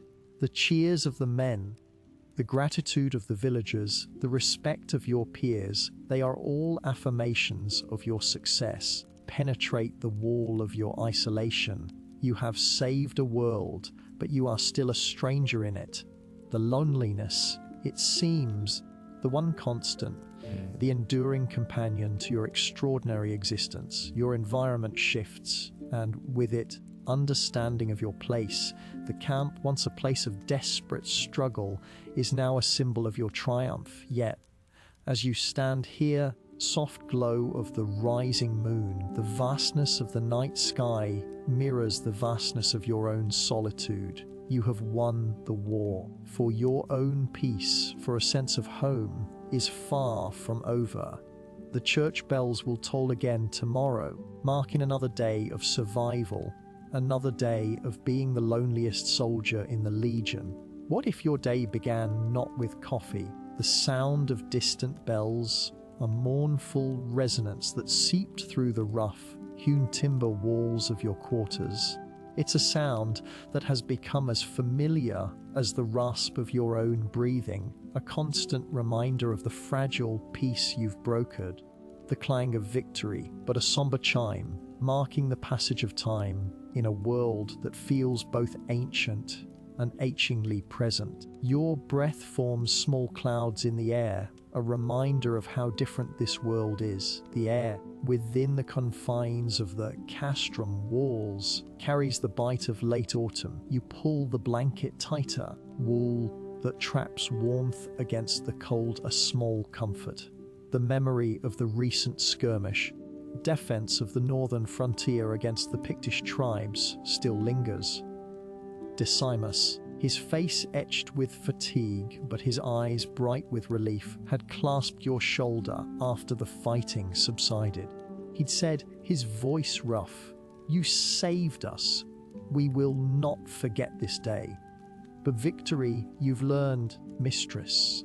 The calendar means little here, but the changing light marks your progress. Into weeks, as you oversee the reconstruction of the palisade, the rebuilding of the shattered barracks, and the tending to the wounded, shocking cold that jolts every nerve ending a wake of, now seems less of an intrusion and more of a constant companion. The harsh realities of this land. A new awareness dawns as your surroundings shift and change. You stand on the ramparts, the vast expanse of the northern wilderness stretching before you. Starlight that barely touches the world below offers little comfort, only a stark reminder of the ever-present threat lurking beyond the defenses. A flickering torchlight of a patrol moving along the outer perimeter, their figures silhouetted against the gloom. Fabius, scars that tell tales of 100 battles, walks beside you. Still watching, Fabius's voice is a low rumble, accustomed to being heard over the din of battle. You nod, your gaze fixed on the horizon. Complacency is a swift killer in these lands. He agrees, his gaze following yours, though I'd wager the Picts have had their fill of us for a while. They'll be licking their wounds. Perhaps. You concede, but they are like the winter frost, Fabius. They retreat, return. A different kind of awareness settles over your consciousness. You are no longer merely a man out of time, a historian thrust into a brutal past. You are a leader, a protector. The sex commitment anchors you to this moment in history. A heavy but necessary weight. The lives of these men, these soldiers who look to you for guidance and protection, are now intertwined with your own. Later, you find yourself in the modest Principia, the headquarters of the Legion. Lucius, a young Vev Optio with a keen mind and a growing sense of responsibility, approaches you, his brow furrowed. Centurion, he begins, respectful. The supplies from Ebracum are delayed. The river is running high. Fear the roads are impassable. You consider this, tapping a finger against the worn wooden table.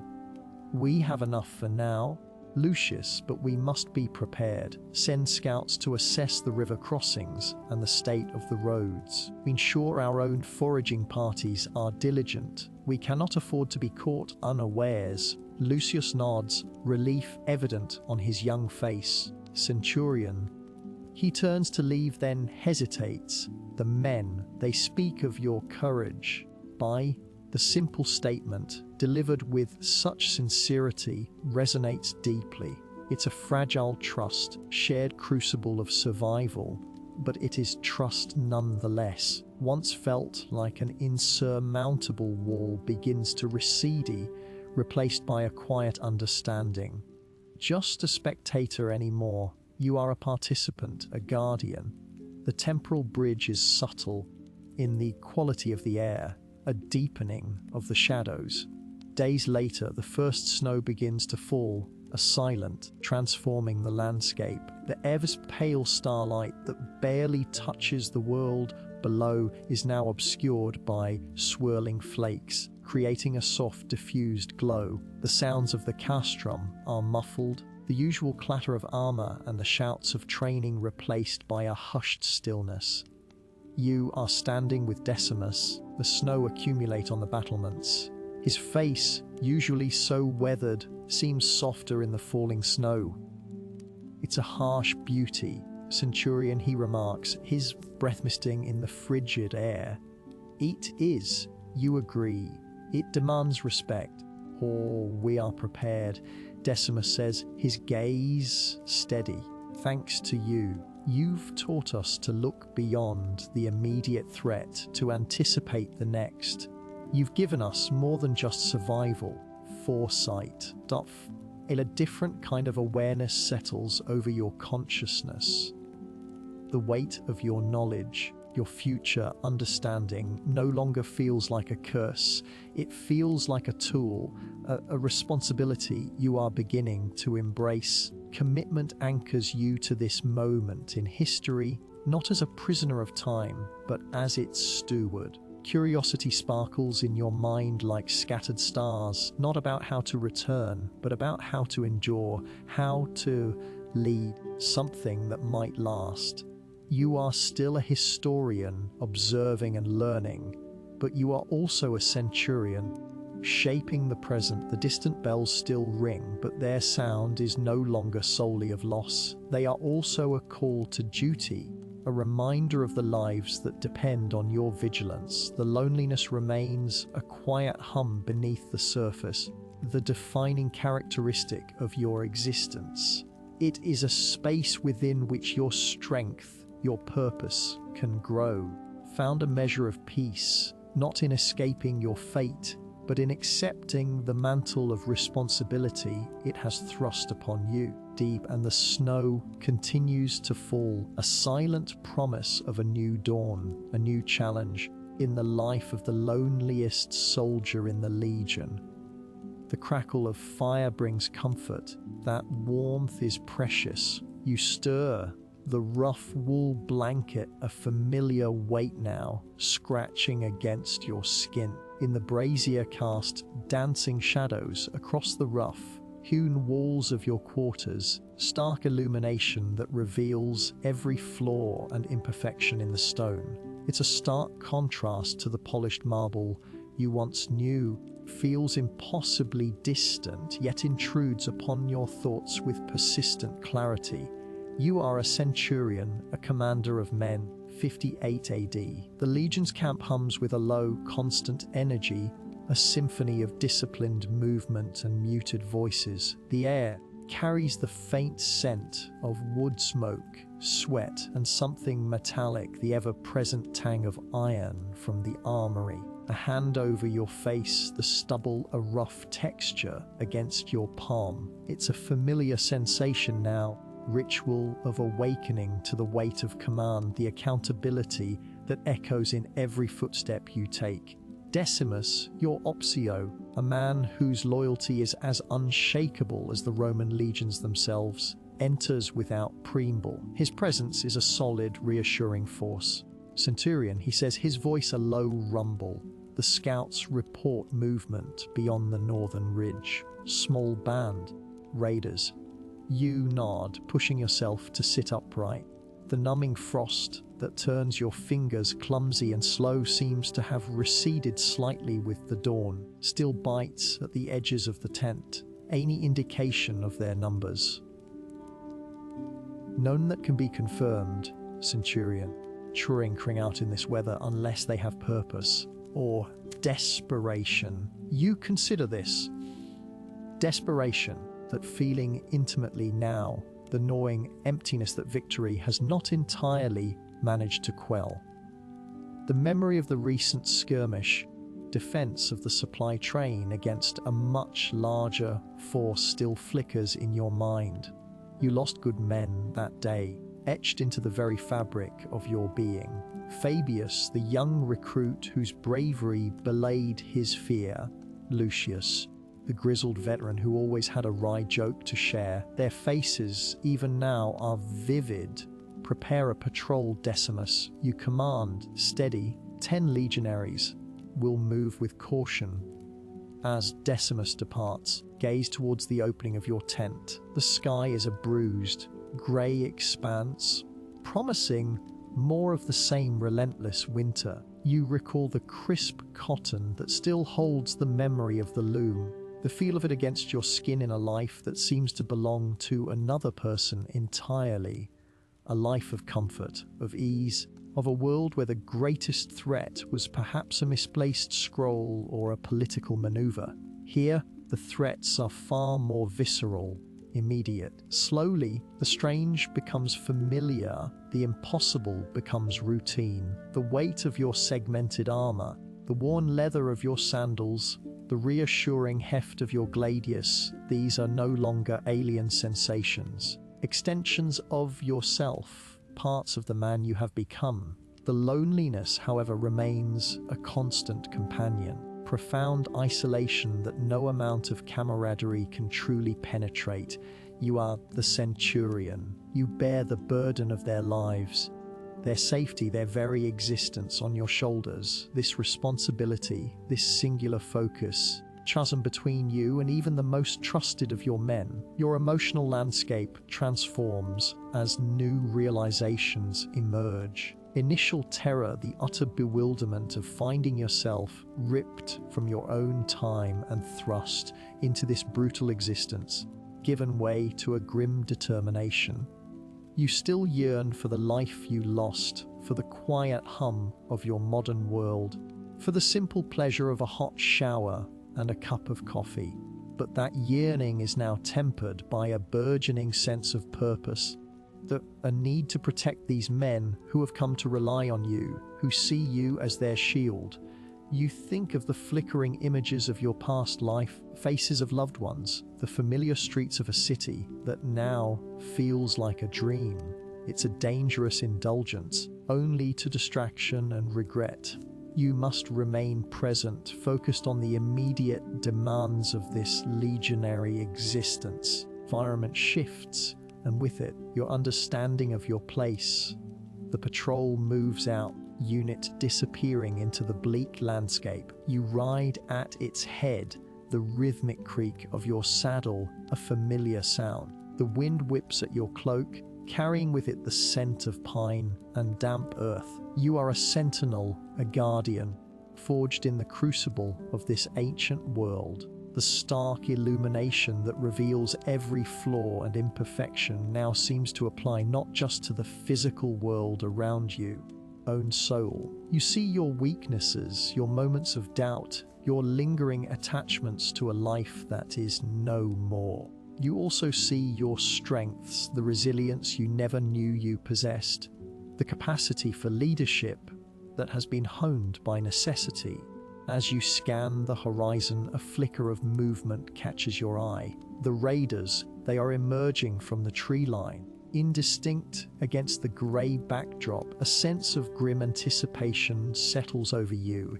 This is your life now. This is your duty. The hope that blooms in your chest like spring flowers after winter is not for a return to your past, but for the survival of these men, that for the successful completion of this mission. It's a fragile hope, but it's enough to propel you forward.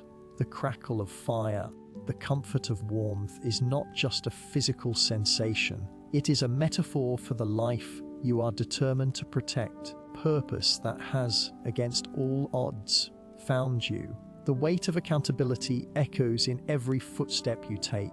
You will carry it with unwavering resolve. Time moves differently here, moment weighted with meaning you're only beginning to understand.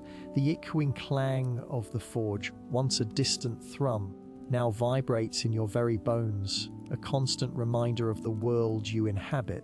The scent of wood smoke, acrid and comforting, a stark contrast to the sterile, filtered air you once knew. You blink, the brilliance of the morning sun, brilliant dawn light that promises new beginnings, momentarily blinding you. It's a light that feels both familiar and alien. Illumination after the shadowed introspection of recent days. The rough-spun blanket, scratchy against your skin, a far cry from the Aja's soft fur lining that whispers of luxury and warmth you dimly recall. But there's a different kind of comfort here, primal satisfaction in the tangible reality of it all. You swing your legs over the side of the cot, the straw rustling beneath your feet. The floorboards are cool, a freeze comfortable coolness that soothes overheated skin. Sensation after the oppressive heat of the past few weeks. Decimus, his face etched with the perpetual wariness of a soldier,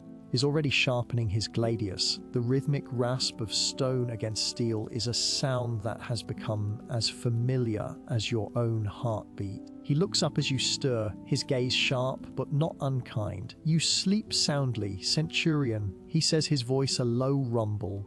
Report not, no movement on the northern road. The barbarians seem to have learned their lesson for now. You nod above your head. The H in your shoulders is a dull throb, a constant companion. Good. Let them stew in their fear. What news from the south? Decimus shrugs, returning to his sharpening. Only whispers. Rumors of unrest in Britannia. There is apparently facing more than just painted warriors. Some say it's the gods themselves who are displeased. You grunted. Gods. You dealt with gods and men, with loyalty and betrayal, a crushing weight of command. Now the these obligation flows through your veins like liquid leady, a burden you carry with a strange, weary acceptance. You remember the frantic energy of your initial awakening. The desperate scramble to understand your surroundings has faded, replaced by a quiet, almost stoic resolve. The world reshapes itself around you as you move through it. Out of the barracks, the sun warming your face. The camp is a hive of activity, the organized chaos of legions preparing for the day's duties. Legionaries are tending to their armor, cleaning their shields, movements precise and practiced. The air is thick with the smell of sweat, leather, and the faint blood that seems to permeate everything here. Fabius, a veteran legionary with a scar that bisects his left eyebrow, approaches you, his expression grim. Centurion, the scouts have returned. They found tracks. Not barbarian, Roman, your brow furrows. Who would be venturing this deep into hostile territory without orders? Fabius's eyes dart towards the north. Might be a deserter, or worse, they say the tracks are hurried. A prickle of unease runs down your spine. Pursued? By whom?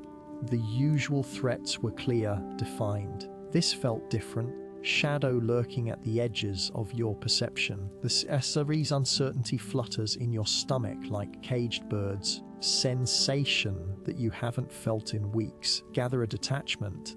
You order, your voice steady despite the growing disquiet. We'll follow the tracks. I want to know who is moving through our territory unannounced, especially if they're Roman. Fabius nods, his grim expression deepening. Centurion. Time moves differently when every moment carries such weight. A routine of patrols, drills, and the constant vigilance that defines legionary life. The tracks lead you further north. Forests, the sunlight dappled and weak. The silence here is profound. Rustling of leaves and the snap of twigs underfoot. You find them near a small, overgrown clearing. 3 figures, huddled around a dying fire. Their armor is Roman, but battered and stained. Their faces are gaunt, wide with a fear that goes beyond the mundane. As you approach, they scramble to their feet, hands reaching for their swords, freezing as they recognize your legionary standards. Who are you? You demand, your hand resting on the pommel of your gladius. Are you here? The lead figure, a grizzled centurion with a broken nose, steps forward, his shoulders slumped. From the 9th Legion, we were ambushed a week ago, near the river Liffey, the 9th Legion. Your mind races, was stationed in Britannia, a formidable force, ambushed. By whom? We don't know. The man rasps, his voice hoarse and silent. They came from the trees like ghosts. Many of our men fell. We managed to escape, but they pursued us ever since. A cold dread settles in your gut. Ghosts, silent pursuit. This was no mere barbarian raid. Something else, something that defied the logic of warfare. You understood. Texture of your feelings changes as the situation develops, shifting from weary acceptance to a sharp, almost primal apprehension. The faces of these men, their despair palpable. You see the echoes of your own initial confusion, your own desperate struggle for survival, but they are still trapped in that moment of terror, their eyes constantly scanning the shadows. We'll escort you back to the nearest fort. You say, trying to inject a confidence you don't entirely feel into your voice now. But as you turn to lead them away, a movement in the trees catches your eye. A flicker of shadow, too quick to be real. A whisper of sound like wind through dry leaves, but with a cadence that suggests intent. Uncertainty flutters in your stomach like caged birds again, this time with a desperate, panicked intensity. In the very air, a subtle drop in temperature. Comfortable coolness that soothes overheated skin, now carrying an unnerving chill. Brilliant dawn light that promises new beginnings, suddenly seems to recede, as if a vast, unseen cloak is being drawn across the sky. Obligation flows through your veins like liquid lead, but now it's tinged with a primal urge to protect. Fight against an enemy that cannot be seen, cannot be understood. The men of the 9th Legion are not the only ones being pursued. You realize with a chilling certainty that the shadows are not just in the forest. They are within you too, You left behind a life that seems impossibly distant, yet stubbornly present. The fading Roman dawn is not just a metaphor, it is a tangible reality into an encroaching darkness that you are only just beginning to comprehend. The weight of this new understanding settles upon you, a burden heavier than any shield, a destiny you must now face alone. People think they understand this historical period, but nothing could be further from the truth. The sheer, visceral otherness of it all, the way the very air felt different, subtle shifts in human interaction that spoke volumes without a single word, these are the things that elude the armchair historian, however, have lived it. You've breathed the dust of 1,000 parades, felt the sting of 1,000 suns, 1,000 nights on watch. Your final days as Centurion Decimus were marked by a peculiar serenity. Frantic urgency of initial survival had long since faded, replaced by a deep, ingrained rhythm. You understood now, truly understood, profound isolation of your position.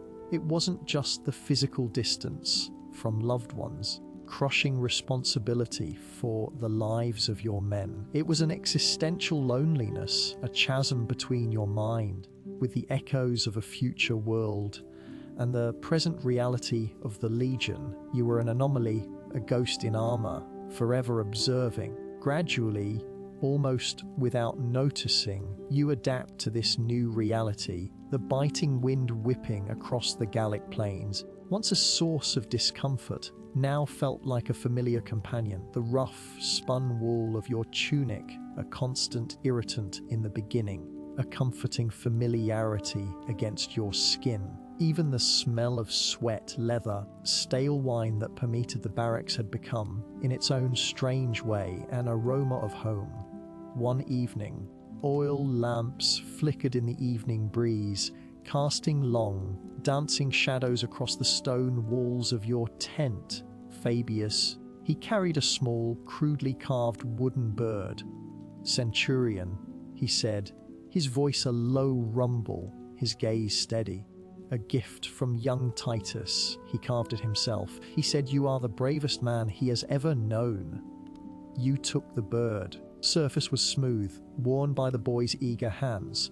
You ran your thumb over its wing, feeling the subtle imperfections, effort etched into its form. A warmth spread through your chest, a feeling you hadn't allowed yourself to acknowledge for weeks. "Titus," you replied, your voice surprisingly steady. "Bravery in carving this is matched only by his kindness."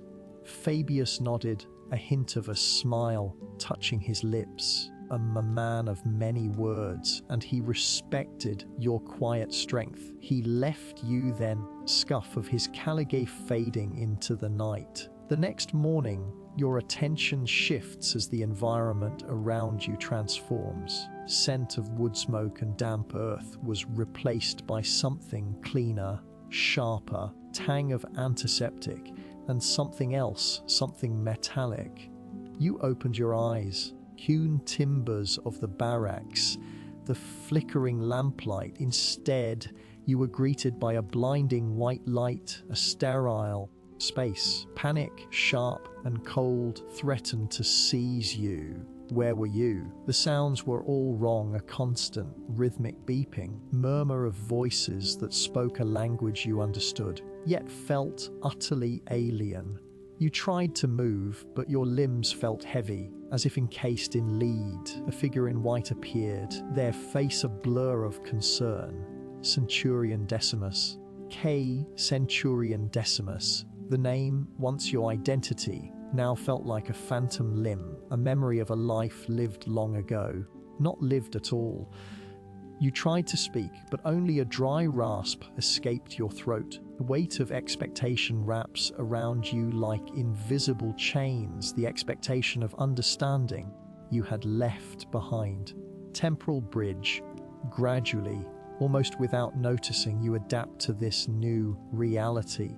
Blur of hushed conversations, concerned faces, and a relentless barrage of questions.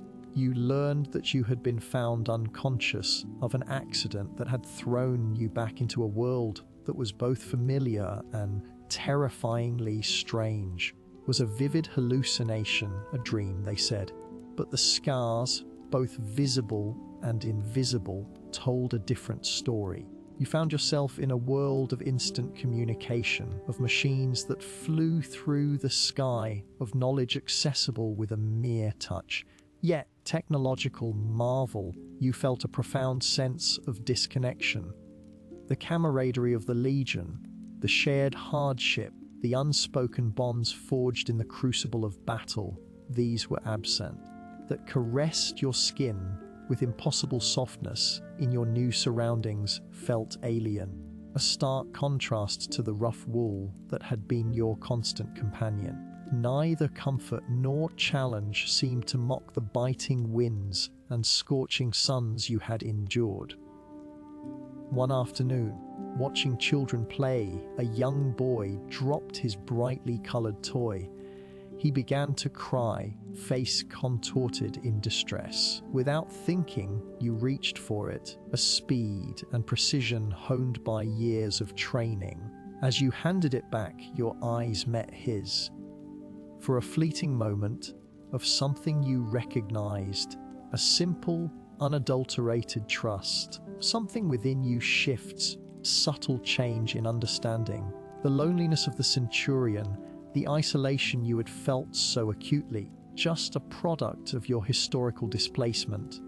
It was a testament to the unique nature of leadership, burden of responsibility that sets certain individuals apart. You had been the loneliest soldier, yes, but you had also been a pillar, the memory of the Legion, of your men, of the harsh beauty of that ancient world would never truly leave you. Very soul, a permanent imprint. The experience had fundamentally altered your perspective, your modern life, with a depth and appreciation you might never have otherwise known. You had learned that true strength was not just in the ability to fight, but in the capacity to endure, to lead moments of connection, even in the deepest solitude. The wonder opens in your heart like dawn breaking over mountains. Gratitude for the lessons learned, for the life you had, and for the life you had briefly, so vividly lived. As the sun began to set, casting long, familiar shadows, you knew that the echo of the Legion, though distant, would always resonate within you,